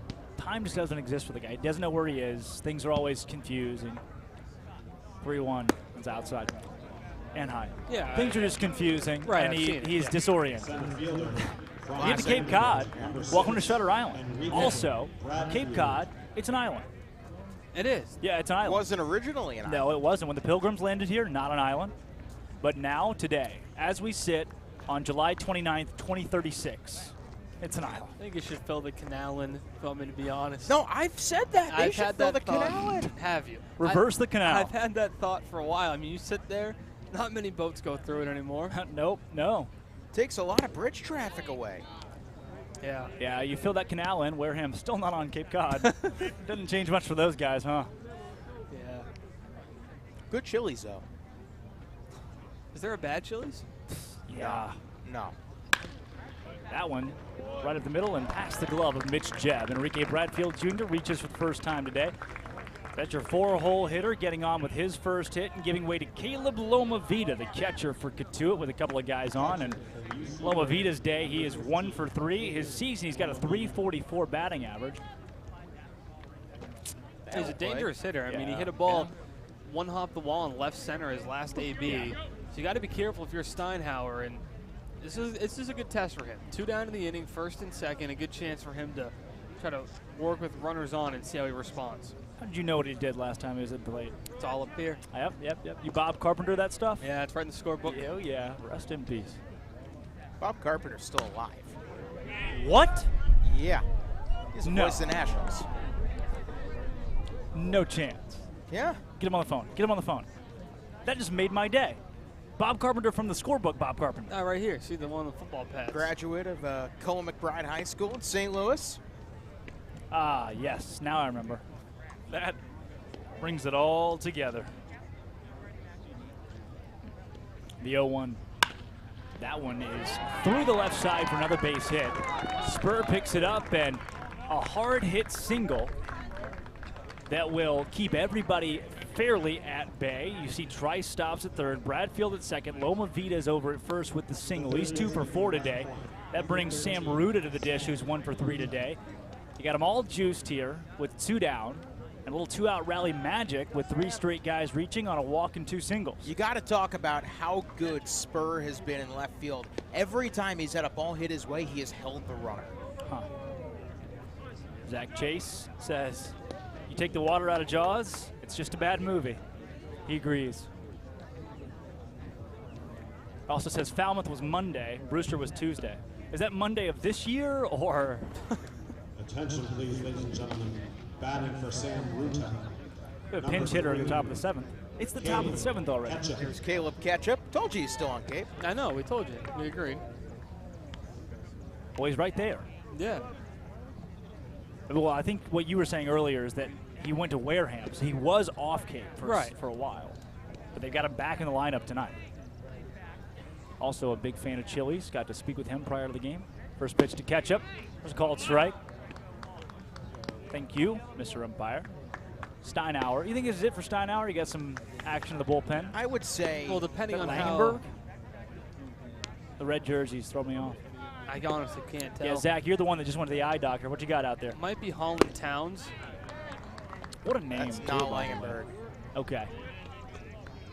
Oh, almost got a jersey back. Well, 0-2. Steinhauer has welcomed Ketchup into the game and 1 strike away from getting out of this thing. I want to see him throw that slurve again. See if you can get him to chase on something inside. Right at the, he's going to go outside fastball. The 0-2 with the bases juiced. Yep. Unbelievable. How about that? Yeah, I don't know. I'm seeing a good day. I think now, Zach, he goes, now 1-2, you change the eyesight. Now you go back door, right at that back right foot with that slurve. Got them all loaded for Caleb Ketchup. The 1-2 from Steinhauer. Trying to limit the damage here. There Deals it it home, and he hit him. He literally went right at the back right foot. Yeah. Steinhauer walks in, picks the baseball up, watches the second run of the game score for the Cotuit Kettleers, and somehow in this crazy, what do you always say, Zach? Like wild, weird, and wacky. Yep. In this wild, weird, and wacky game in which we love sometimes, the tying run comes to the plate. They're going to leave him in to face the lefty Park, who is notably better against right-handed pitching, so might as well keep the lefty in, see if he can get out of this inning. But if he gives up a hit or anything to Park, I bet you it's the last one for Steinhauer. Steinhauer deals home to Park. There's a hard fastball up and in. Park is 1 for 3 today. Everyone for Cotuit, aside from Ketchup, who just came in, and Trice, have got hits. As Beatty is going to make the change now. Oh, wow. That's surprising. 1 pitch. Mid-count. Got to think. First time we've seen it this year? No. Got to think that Steinhauer just missed his spot right there. Bad enough that Beatty wants to pull the plug, and so that's what they'll do. Steinhauer's day will be over. He exits the ball game after 2 innings of 2-hit work where he allowed 1 earned run, a walk, and a couple of strikeouts. When we come back, it's somebody else's ball game with the bases loaded in a 6-2 lead for the Harbor Hawks on the Harbor Hawk Baseball Network. With Hood Milk, you can trust your family is getting high-quality milk in every nutritious and delicious drop. It begins here on farms that Hood selects, with farmers who uphold the highest standards and who pledge to never use artificial growth hormones. And you'll see that care continue right to your home with our Light Block bottle, which protects the fresh taste of your milk. At Hood, we never stop caring about our milk because you never stop caring about your family. Always good, always Hood. Gannon's Tavern is the home of incredible wings, handcrafted cocktails, ice-cold beer, and Keno. Their innovative tavern menu features seafood, great sandwiches, steaks grilled to perfection, and stunning specialty dishes. There's no better place to watch your favorite New England pro football team than Gannon's Tavern, in their large bar or outside on their covered deck, complete with TV and sound. Gannon's Tavern, 959 Burses Way, Hyannis. Like them on Facebook and Instagram. See you soon at Gannon's Tavern. Welcome back to the Tim Elstrom Broadcast Center, where we bring the game to you on the Harbor Hawks Baseball Network. And there's been a call to the bullpen brought to you by T-Mobile, proud to sponsor the Cape Cod Baseball League. T-Mobile believes that when small towns thrive, America thrives. That's why they're investing billions to bring fast, reliable, and affordable wireless service beyond the big cities to small towns across America. There's never been a better time to join T-Mobile. Visit T-Mobile.com/across America to find out more. And Zach, there's a new pitcher on the bump for the Harbor Hawks. Well, I can't get the number off the... It is not Ty Langenberg. I can tell you that as a matter of fact. Is it Jay Driver? No, Jay Driver. Is it Zach Volker? Not Zach Volker. I believe it is Jacob it's Berry? Holland Towns. Don't quote me on that. That is Holland Towns. Now wearing 31. He's wearing Hammerberg's number. Yeah, we've seen Towns once before. I thought I was lobbing you a softball there. Well, remember we said Towns has a similar build to Hammerberg because they both wore number 31. I remember. Yeah, Towns had a good appearance in Brewster on Monday. That was Tuesday, I believe. It was Tuesday. See, time doesn't exist on Cape Cod. He's got to face Eddie Park, and there's a 1-0 count here. Park's going to foul that one off. As we bring you back, and we bring Holland Towns into the game, there's a runner on first, second, third, and a lefty at the dish. He's got a 1-1 count. I mean, all in all, a good appearance from Steinhauer. B. Nelson, Braden Nelson's in the game, according so it is to. not Holland Towns. Yeah, no, it is. That one is It fouled is off Towns. the left It is side. Towns. Definitely Yes, Towns. it's definitely but Towns. Braden Nelson on the point streak. Zach, I'm going to be honest with you. Yeah. Point streak's been wrong a couple of times this year. No, it definitely has. Yeah. That's But okay, though. They usually fix it Good pretty quickly. outing from Steinhauser. But 1-2. that comes with the bases caveat, juiced. Here you go. What do you got, Holland Towns, to try to set down Eddie Park? Limit the damage here in the top of the 7th. Time's going to be called, and if you're easily nervous, if you're easily nervous, I'm going to stick with it. Nervous easily, maybe? Definitely Maybe? no. No. You're nervous now. The 1-2. That one, Shanuel, the pitch to first. Towns is there. The bases loaded are left loaded, and the Harbor Hawks led the bleeding. Only one run comes across for the Kettleers in the top of the 7th, and when we come back, there is one question on everyone's mind. What's in the box on the Harbor Hawks Baseball Network? Correction again. It is Brady Nelson. All right, fans, it is that. When it comes to buying or selling a home, you need a partner, not just an agent. For over 50 years, Gibson Sotheby's International Realty has set the standard in excellence and performance. A seasoned team that has thrived throughout all markets. Our agents live and work in your neighborhood and understand you. We are over 170 agents strong, backed by an in-house marketing team and global reach that is second to none. From studios to penthouses, purchasing to renting, our team provides unparalleled real estate services. This is your time to change your career, to advance your skills, to follow your dream.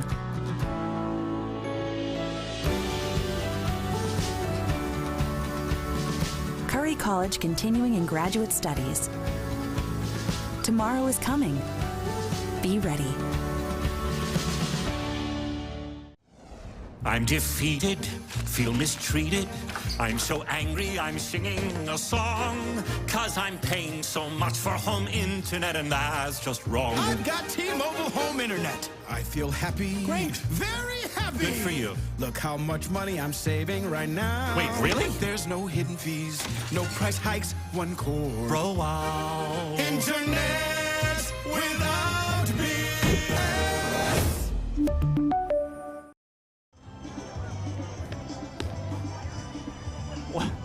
Welcome into what? Well, our monitor went down. Welcome to What's in the Box. It's the 7th inning. The Harbor Hawks lead at 6-2. If you've never been with us before, every 7th inning, our press box acts as kind of a storage unit. So we find the weirdest, wackiest, wildest thing we can find in the press box, brought to you by Honeydew Donuts. And today it's pool noodles, but no, sir, not just any pool noodles that have been cut in half.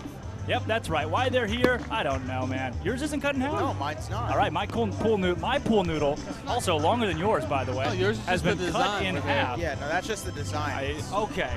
This pool noodle's cut in half on purpose. Yeah. Pretty awesome. Also, we got Subway sandwiches. Subway subs are in the box today. Oh, I just dropped mustard in my lap. It's Intern Appreciation Night, where they appreciate all the interns, which we are, by the way, Penn State. And tonight, they've appreciated us via Subway sandwiches. So to Karen Hurley and Lori, Dan, Nick, Mazdak, everybody else, the entire board, Mark Howard's on the board as well. I'd like to thank everybody for what they do for us night in and night out to make sure that we can be as successful as possible, even when we can't see our monitors. Guys, stop having a pool fight. Oh, stop We're back it. to the game. What's in the box is over. Nolan Shannell was at the plate.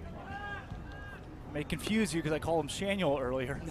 But that's who it is. You got a called strike on him there. Well, we can confirm it was, in fact, Braden Nelson that came in and finished the 7th inning. Okay. Yeah, when the red shirts come out for Fridays, the numbers change a bit. Yeah, I guess. Earhart's wearing his 4th number of the year, and he's only been here 4 games. You know what I just heard? I just heard nice pitch from that guy that sits beside us at every Cotuit game. You know the guy. Yes. Yeah. Oh, I know him. 2-1. That was fouled off by Shannell. New pitcher for Cotuit. That Myers coming in the game. Meyer. Max Meyer out of Stanford. Oh. Yikes, an ERA of 14.29. So that's not good? I think the yikes signified that. 2-2 to Shannell. That's outside. Meyer throws from a funky arm slot, huh? Yeah, another funky arm slot guy, and not a guy that walks a lot. He's only walked 2 in 5.2 innings. Well, you can't really walk as a pitcher. Oh, I see what you're saying now. Giving up a lot of hits, 12 hits in only 5 innings. Oh, that's probably not good. 3-2. Shannell takes that one high. Nolan Shannell walks again. He is top 3 in the league in walks, despite playing exponentially less games than the guys that are ahead of him. And we said it earlier on his other walk. It's the Cotuit Kettleers game plan is to pitch him as outside as they can. They're not throwing him a single inside pitch because how well he turns on the baseball. And I mean, he's such a good hitter to all fields as it is. When he is hot like this and seeing the ball so well out of the pitcher's hand, no matter the arm slot, he's doing a great job of getting aboard. Baseball skies Don McKeon Park tonight as there's a toss over to Shannell at first base and a walk from Meyer. What a pretty sky tonight, man. We got treated to one of the better sunsets we've seen all year. Yeah. Yeah. I like it. A lot of gray in there. You can hear the Harbor Hawks howl. Ball inside. Earhart had no hits on Cape Cod coming into tonight. Did you know that? Now 2. He's done that twice tonight. He has gotten hits. Hey, how about Nolan Shannell? Understated, reach him? base 3 times tonight. Yeah. The 1-0. Drew Earhart. Ooh, take that chest level. So, early ideas for the NAC player of the game. Mitch Jebb. I feel like every single night at this point it's Mitch Jebb. I mean, come on. I mean, but it kind of has to be, right? Again. Jebb has been pretty good lately. Yeah. The 2-0. Fouled off by Drew Earhart. Now 2-2. Yeah, so we'd also like to let you know that coming into the booth for the 8th inning, Jay Driver, the Harvard product. So get the thesaurus out there. Go ahead and start looking. Yeah, I'm going to need the vocab to be... You guys be speaking a different language up in this place. It's a 2-2 to Earhart. Guy deals it home, and whoa, 3-2. Count goes full. Austin, where did that one miss? Yeah, I'm not too sure.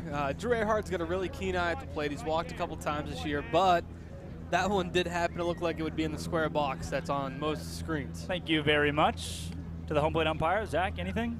That looked like a strike. Yeah, okay. 3-2 count to Earhart. Ball 4. So Earhart takes first base. That'll do it for that guy. Nolan Shonowell's at second base. Welcome to the ball game, Max Meyer, who to this point cannot throw a strike. Yeah, back-to-back walks after going full to the first 2 hitters he faces. So the Harbor Hawks making him work, and it's going to be a quick mound visit for Mike Roberts. And as he speeds out to the pitcher's mound to talk it over with Meyer.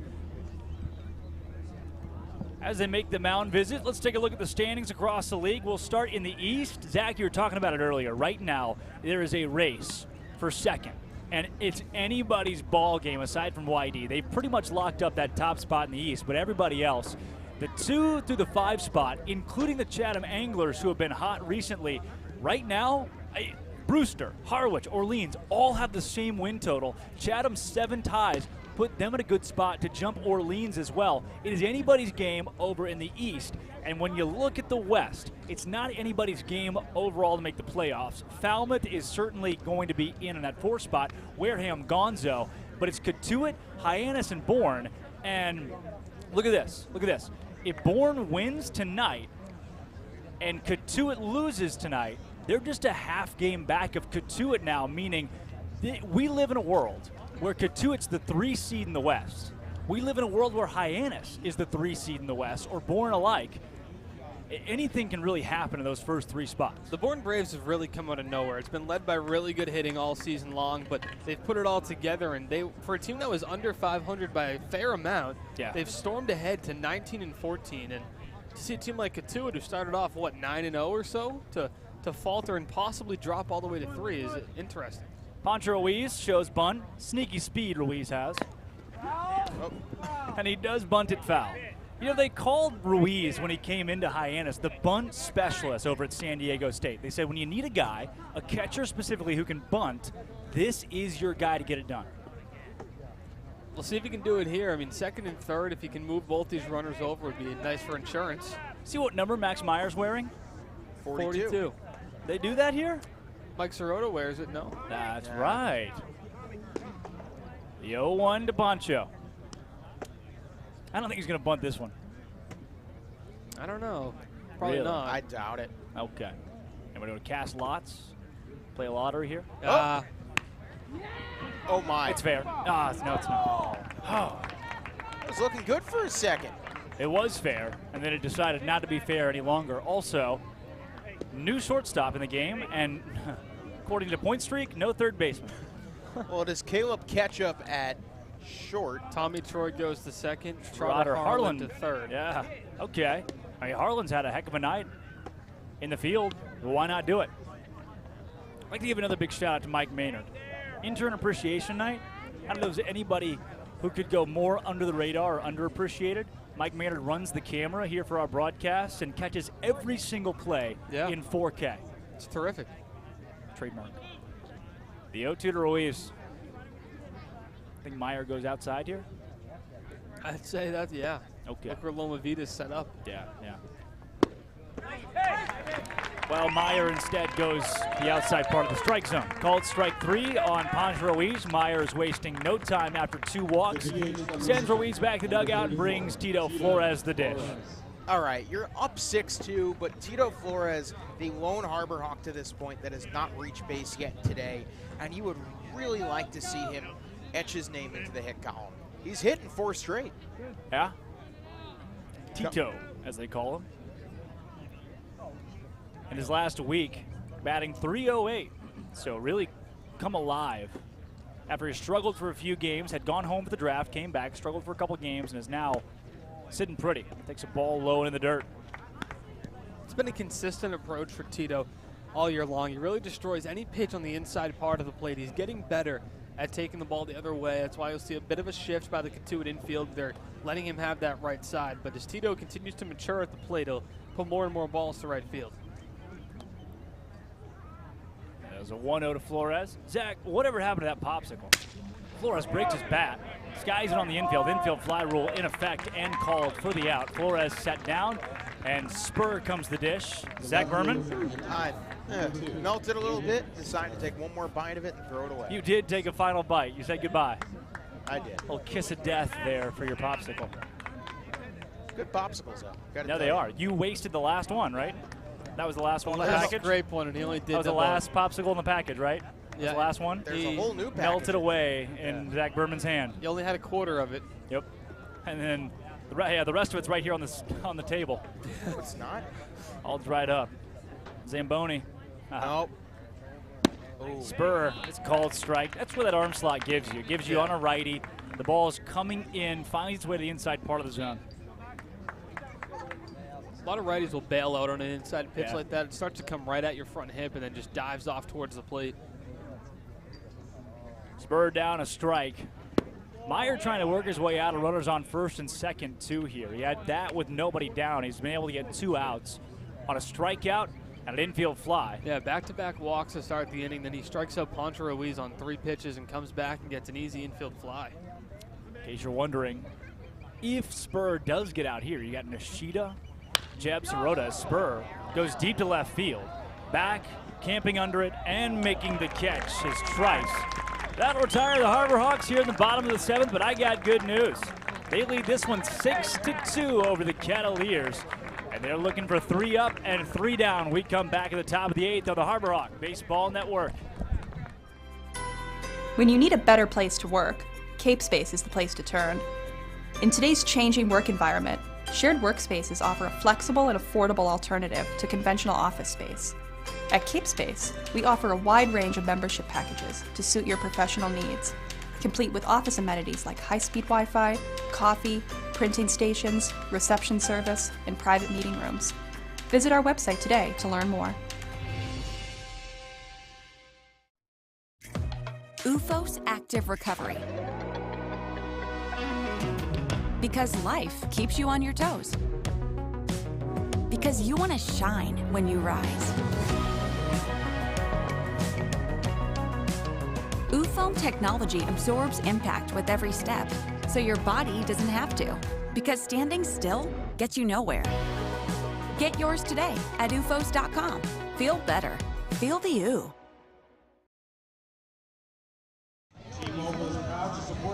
Welcome back to the Harbor Hawk Baseball Network.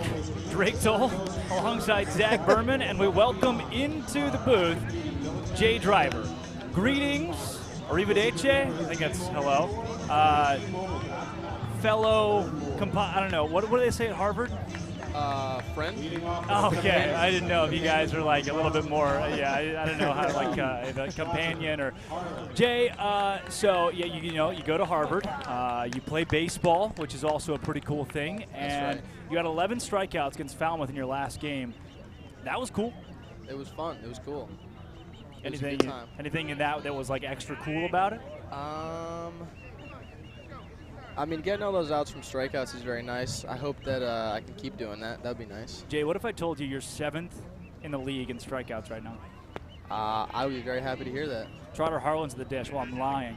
Oh. You're actually 6th. Of course. Oh! Uh-oh, Jay Driver. Wow. There's the old Drake Toll Deke. Welcome to the booth. Gotcha. You know, growing up in Massachusetts, what does it mean? I'm sure you grew up always hearing about the Cape League, how special it is, how many incredible players have come through here.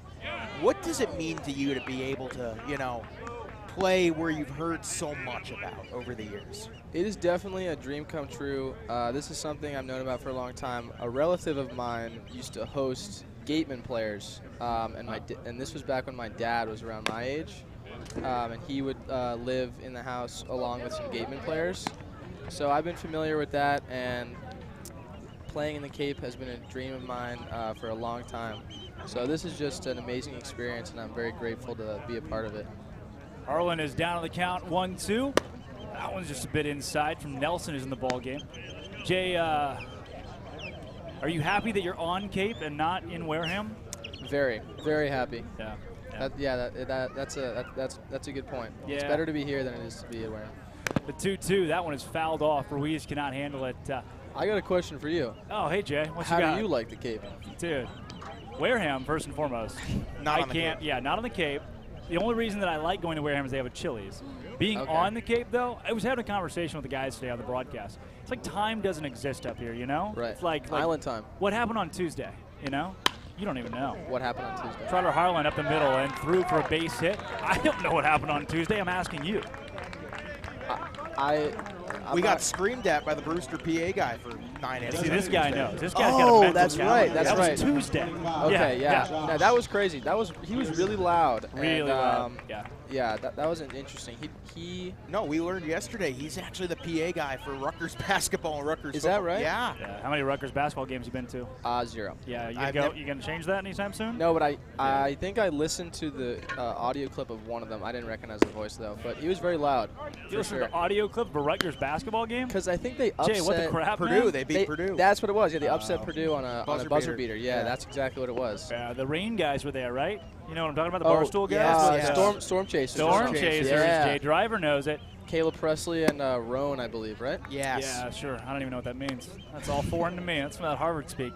Jay, do you have a Facebook account?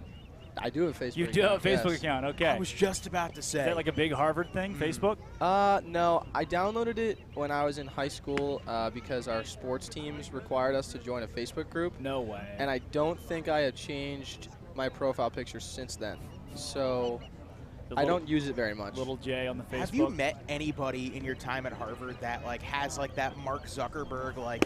No. Have you met Mark Zuckerberg?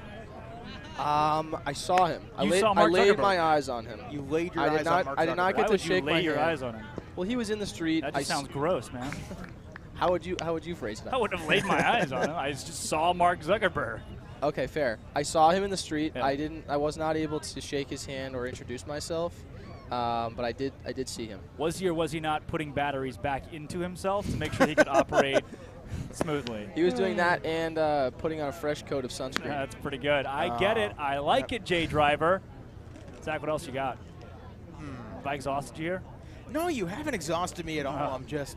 Get this. What other festivities are on the radar for Intern Appreciation Day? Anything? Subway sandwiches, man. Subway sandwiches. Did you get a flag? Swing and a miss.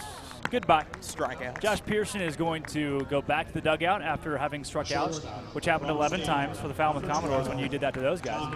Yeah, we're going to eat some sandwiches, some stuff like that. We're all going to probably go have some Wendy's after the game, which is what we do on a normal any given game day. Nice. Jay, it's a post-win tradition. I feel like there's been a lot of those. So. Yeah, a lot of Wendy's games, a lot of Wendy's days. For better or for worse, you either mourn or celebrate via Frosty and a $5 biggie bag.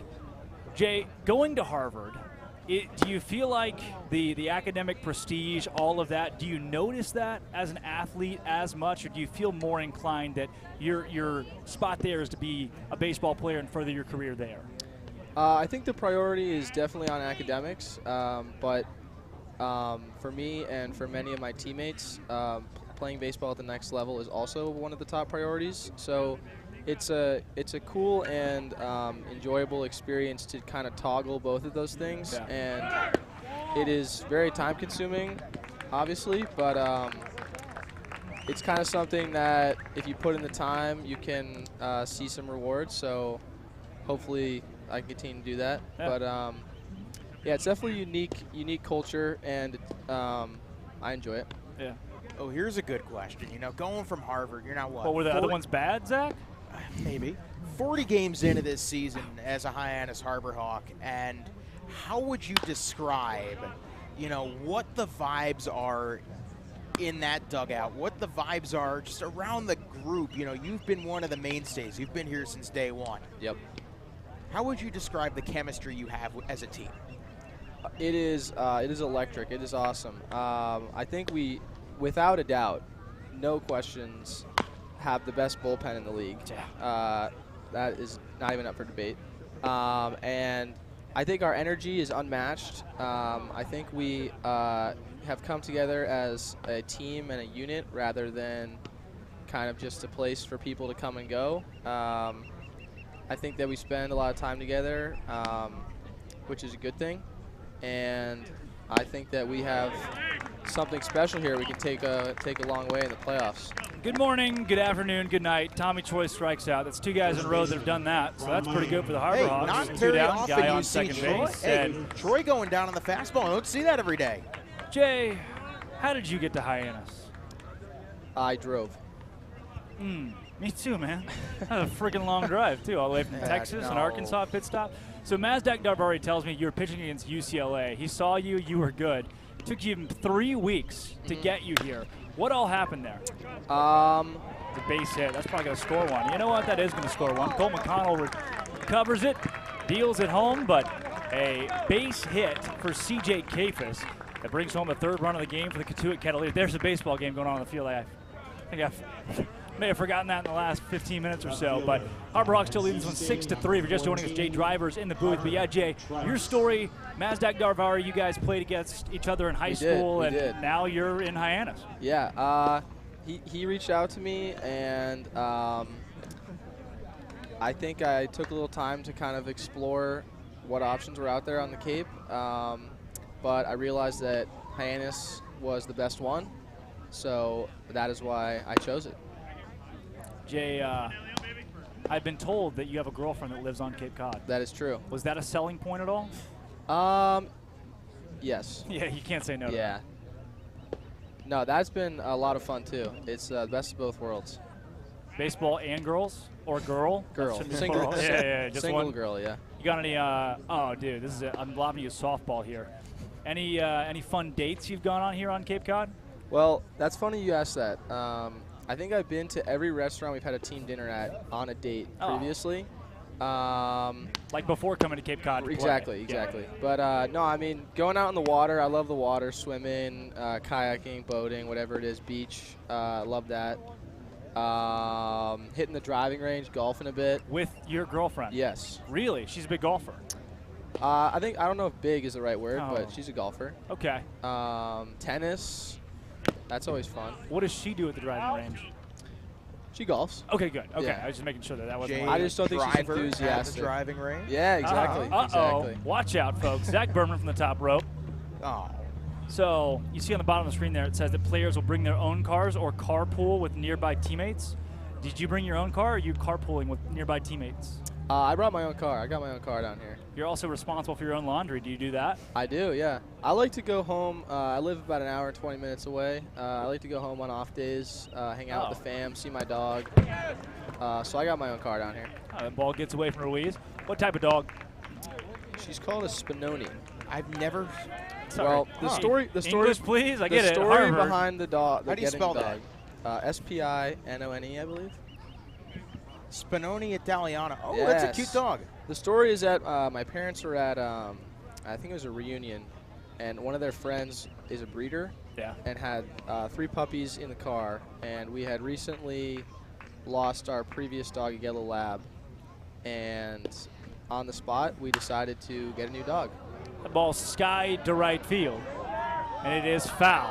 Out of play foul. The Cotuit bullpen is pointing fair. Pretty funny. Pretty squarely foul. Over the fence, though, so pretty good knock there for Carter Trice, who now has a 2-2 count with 2 down. Jay, if you are Braden Nelson right here, what pitch are you throwing? I would throw. I like an inside fastball here. That when he threw to Tommy Troy. Yeah. He just went outer third with it.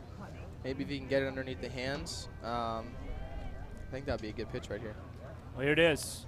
2-2, runner on second base. Harbor Hawks harboring a 6-3 lead. Nelson checks over, deals home. Oh! There was that pitch. Jay, I should be a pitcher. Jay, where did that miss? Maybe a little in. That was a really good pitch, though. And Very well executed. Was a good pitch. Okay, Jay, here's a good one. You've mentioned you've been to every restaurant on Cape Cod the team has had, Well, dinner at. Zach, watch out. Well, what I was going to say count. is, okay. Full count. Watch out here, Braden Nelson. Going back to the same thing, Jay? Something different? You check Side move. Okay, quickly. What I was going to say is, a lot of these guys have never been to the Cape before. Yeah. Who has had the funniest, culture shock acclamation to Cape Cod lifestyle, That's a in good the question. whole organization? That's a good question. I think Riku's got to be up there. Yeah, that's good. That's an easy answer, though. Ready for the payoff? Here comes Jay. Deals it home. Adios! Au revoir! Auf Wiedersehen! Arrivederci! Strike 3. Jay Driver, thank you so much for coming to the booth. The Harbor Hawks having me. Braden Nelson gets his way out of a guy standing at second base, and we take you to the bottom of the 8th. Hyannis. See if they can add on, but they already lead this one 6-3 on the Harbor Hawk Baseball Network. Best ever? Good question. Wait, why do you sound like Dr. J in your head? I've always sounded like Dr. J in my head, which means Dr. J's outside voice sounds like my inside voice? Which Coke? The doc would know. He got the world to call him doctor without going to med school. There's only one best ever.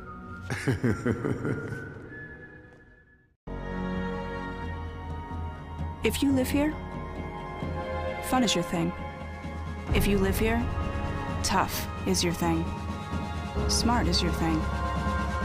Caring is your thing. If you live in Massachusetts, community is your thing. Since 1972, the Massachusetts State Lottery has provided over $25 billion to help cities and towns with the things they need most. If you live here, giving is your thing.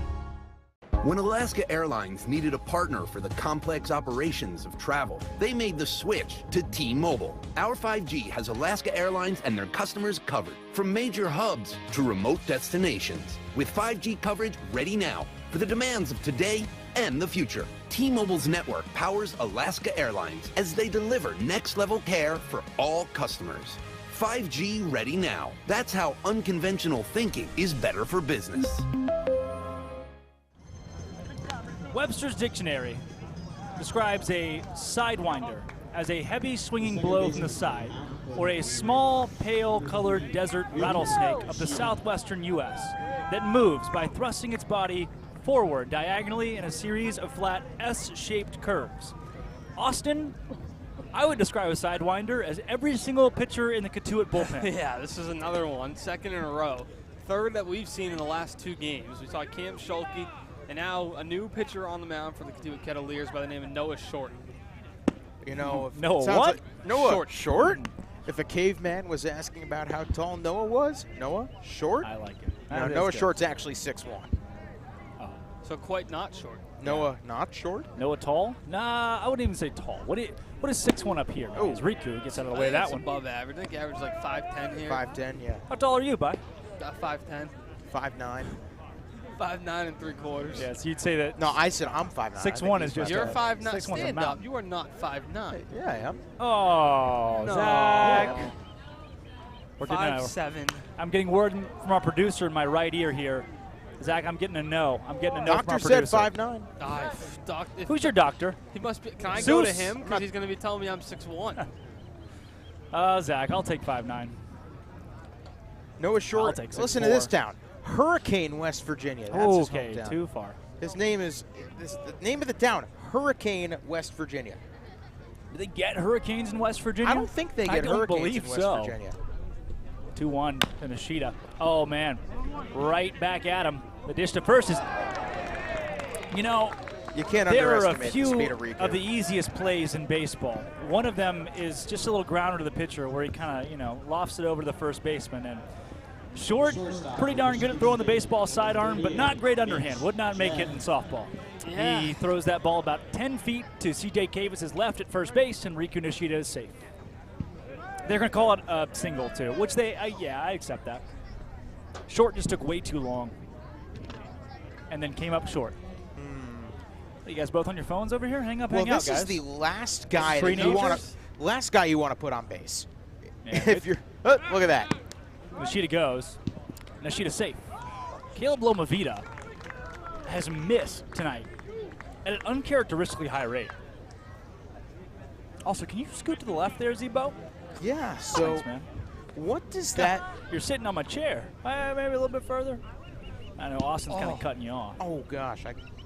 That got me right in the knee. Ow! Got you right in the knee? Yeah, got me right in the knee. Ow. Kicked old green teeth in the knee. The 0-1 to Jeff. He shows bunt. Tries to bunt it, and it hits Lomavita. Zach, you hurt him. Ow.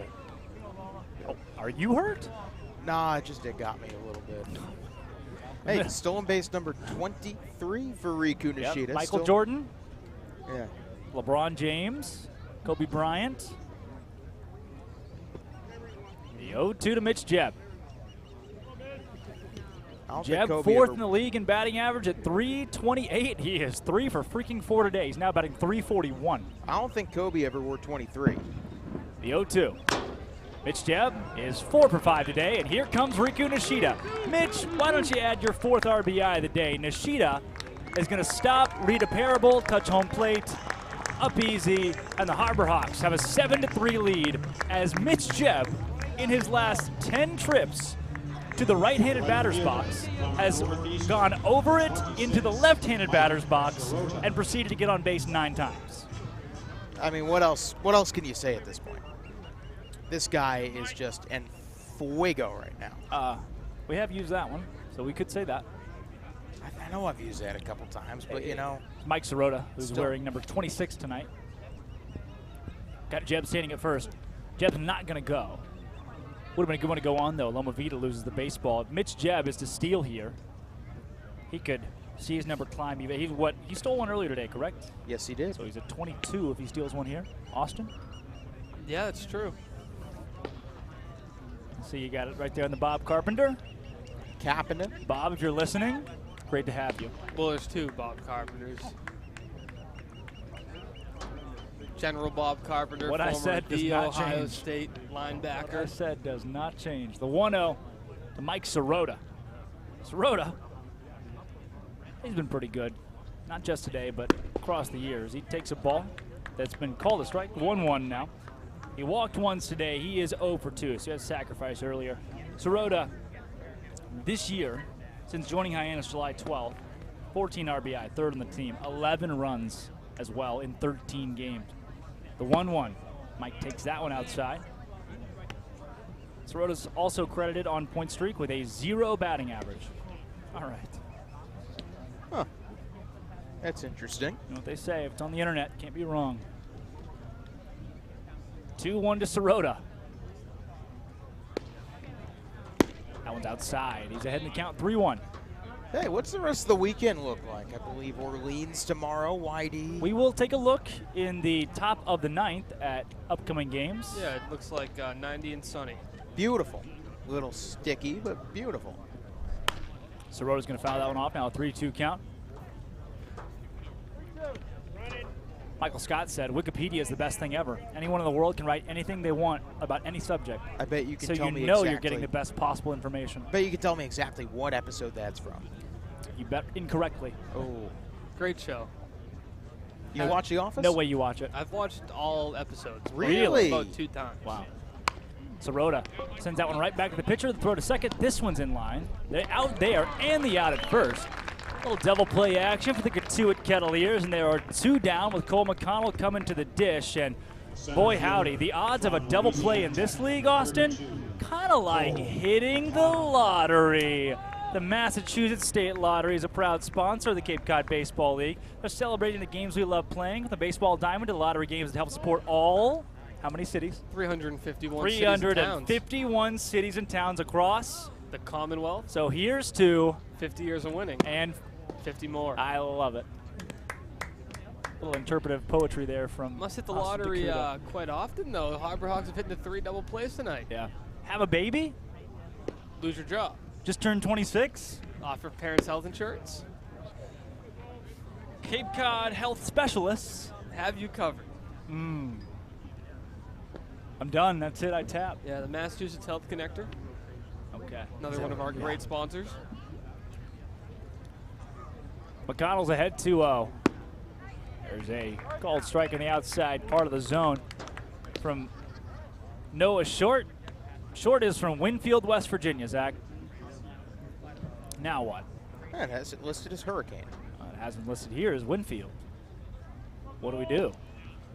Point streak's usually correct. McConnell deep to right field and caught. At the wall goes Eddie Park, grabs that baseball. The wind has died down just a bit and enough for McConnell to be charged with an out there. That'll end the bottom of the 8th. When we come back at the top of the 9th, we take a look ahead for the Harbor Hawks. What do we got coming up on the Harbor Hawk Baseball Network? Diet Coke? Who are you, my mom? You should be so lucky, because you know what moms do? Well, I suppose we should start with the whole giving you life thing. It seems like that should be enough. No? Okay. What about her ability to send shockwaves through the neighborhood without saying a word? Or whip up a ridiculous handmade costume that you forgot to tell her about? Not to make you happy, but because she had a reputation to uphold. She invented rideshare, called it carpool, and did it for free. She didn't need those dating apps either. You copied her jeans, her spin, her shoes, her scrunchie, and whether you realize it or not, her music. Why not? Oh, and she can win any argument in 4 words. Because I said so. Everything you're trying to do, she's already done it. Did it better, and she did it with a Diet Coke in her hand. So, drink what your mama gave you. Coming up to the mound is Jackson Emus out of Princeton. Who's smarter, Jay Driver or Jackson Emus? That conversation that up sounds next. like a great segment. After we look ahead to the baseball games coming up for Hyannis. It is Orleans at home tomorrow, McKeon Park, July 30th. On Sunday, Red Wilson Field is where the Harbor Hawks will go to take on YD. And then Hyannis and Harwich on Monday, August 1st, right back here at McKeon Ballpark. Our next 3 coming up, and 2 of those 3 teams have seen their fair share of struggles this season in Harwich and Orleans. YD, they have not been outstanding lately. If the Harbor Hawks can tear through this next 3 games, they're in great shape going into the playoffs. Well, baseball is a game of momentum, and the Harbor Hawks are looking to gain as much momentum as they can heading into the playoffs. Of course, you would like to stack up some wins to improve your seeding, but if you can compile 1 or 2 wins in a row, going into the postseason, you certainly have momentum. You feel more cohesive as a group, and it certainly helps you and puts you in a better spot heading into the postseason. Matthew Rubin on our NAC live fan feedback says, was this Christmas in July? Matthew, this is like New Year's Day in July. You missed Christmas in July about a week. So, sorry to you, Matthew. Tammy Tripp says, volume all the way down, exclamation point. Well, Tammy, you just got to turn it on up. Interesting little note here. YD and Orleans are playing right now. How about Orleans? Well, 2-1 lead, top of the 8th. Scores around the league is coming up next. Not too far away from that. There's plenty of those scores that are coming from all around the league to talk about. Also 4, 5, and 6 in for Cotuit here in the 9th. They do have that happening for them. They got to deal with Jackson Emus, whose first pitch that he throws is low and inside a ball. Jackson Emus has been, well, what you can say. Caleb Ketchup. That is Enrique Bradfield. Sorry, my Bob Carpenter had it wrong. That's okay. That happens to all of us. Rest in peace. Bradfield fouls that one off to the left. You know, Bradfield today is 1 for 4. Has risen his batting average to 200 right at the Mendoza line. There you go. Zach, I don't even know if the Mendoza line's a real thing. I'm not gonna lie to you. Kind of like the international date line. It only exists if you want it to. That's a true statement. Fair point. Is it? Yeah. 2-1 now after the ball from Emus. Hey, but how about Jackson Emus this year? An ERA of 0.6 in 11 games in 15 innings. Yeah. How many strikeouts? 19 strikeouts and 6 walks. Wow. Jackson Emus. What's his whip? His whip would be 1.067. That's what the kids call good. There's a swing and a miss from Enrique Bradfield Jr.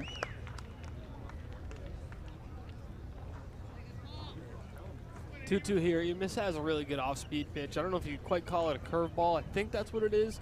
Looks like a slurve depending on the arm slot, but maybe he goes back to this, tries to bury it back foot on Bradfield.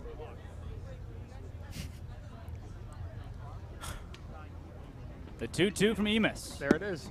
Oh, boy. Just called a ball. That was the pitch that I was looking for. I thought it found the zone. As did I, my friend.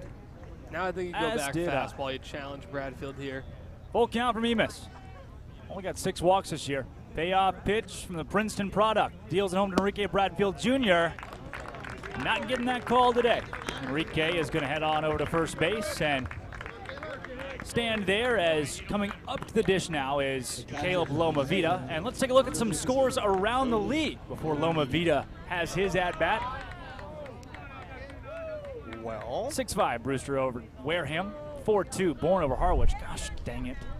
Orleans on top of YD right now, 2-1, and Chatham with a 1-0 lead over Falmouth. Chatham has been really good recently. 7-3 in their last 10. Hottest team on the Cape right now. Yeah. Loma Vita right back in the middle. Emus to second for 1. Riku Nishida to first. Not in time. 1 out on the fielder's choice. Going 1-4 there for the Harbor Hawks. And Loma Vita gives way in the lineup with 1 down here. That's the third baseman, Caleb Ketchup. I was going to say, it's still a phenomenal play by Emus to get Bradfield and get the lead runner. Obviously, with his speed, it's tough to get the lead guy in that situation, but you keep the double play still in order. We've seen plenty of those tonight, and a good chance here for Emus to try to get Ketchup to roll over on something. Ketchup's got Loma Vita at first base. First pitch, he sees the ball. Loma Vita's got decent speed. Got a few stolen bases over there at great speed. Cal Berkeley, California, the Cal Golden Bears. Anything else? UC Berkeley. Yeah. I knew I was missing one of them. See Loma Vita there, standing next to Nolan Shonowell. Emus, the 6'6" righty, sets and deals her own. Ooh, nice little off-speed called low there. Man, Emus has not missed when he has missed by very much at all. Yeah, he's been right around the zone. Also, good sign to see. Number 1, Christmas music. You got Christmas music on your Spotify here? No, that was just the playlist I had Number up for, 2, yeah. holy tabs, Zach Berman. Mitch Jebb just caught that baseball. The throwback to first is not in time, but Jebb stretching out over at shortstop on the weak, I don't even, what do you want to get, just weak tapper even. Makes a play and retires Ketchup, bringing Eddie Park the dish with 2 down, a runner on first, and the Harbor Hawks threatening to take the lead again in the East. That's the benefit of Mitch in the Jebb. West. Yes, in the West. And that's the benefit of Mitch Jebb being at shortstop. You don't give up anything when Dom Patelli gets a day off. Jebb shifts right over to that position, almost a natural, and his range is impeccable. And now, as you said, Drake, down to your final out here and a chance to lock it up. Eddie Park comes the dish. The first pitch that he sees. Called strike in the outside part of the zone. It's a delayed call there. Yeah, it was. Some people just love their job. They like to stick around for a while. It's been a fairly quick game. It's been a really quick game, actually. 2 hours, 53 minutes. Not bad at all compared to what we've seen the past few days. Yeah. Feels quicker than 2 hours, 53 minutes. Yeah, I agree with that. Game's gone by pretty briskly. The 0-1 hit right at Mitch Jebb, and Mitch Jebb dives for it. Throw to seconds in time. Hello, number 1 again. The Harbor Hawks reclaim their rightful spot as the number 1 team in the West and the number 1 team on Cape Cod. They knock off the Cotuit Kettleers and avenge their loss on Wednesday. 7-3 the final. The Hawks, could they be hot again? That was a massive response by the Hyannis Harbor Hawks tonight. After a game in which you make 6 errors on the road in Cotuit and come up short, you return home after the off day. A new sense of life within this team. They're certainly rejuvenated a bit.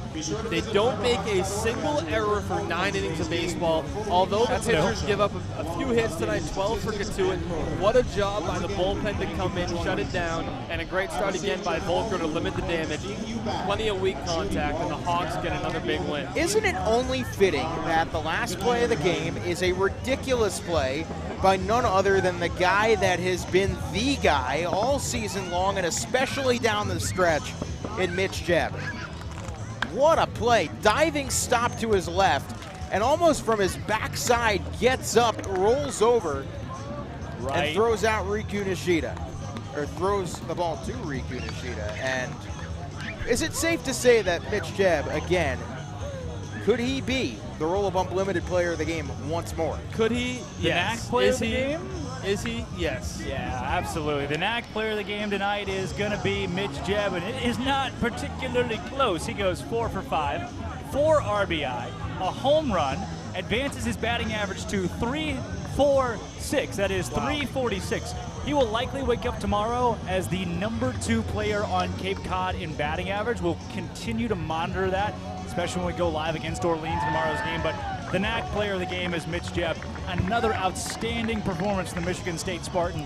The Hawks had the off day after a 3-game losing streak. They bounced back, and after surrendering 5 errors on Wednesday to Cotuit, Cotuit gives up 3. Despite having 12 hits, they strand a ton of guys. They only put up 3, and the Harbor Hawks reversed the script, get the 7-3 win for Drake Toll, Zach Berman, Austin Dakuda, Ella Gibson, Abby Stokes, Bria Lofsick, Mike Maynard, and everybody at home that's been listening. If you're still listening, whew, thank you. This has been, wait a second. You don't, it's weird. I'm looking at the Cotuit bus. Somebody spray painted the side of the bus. What does that say?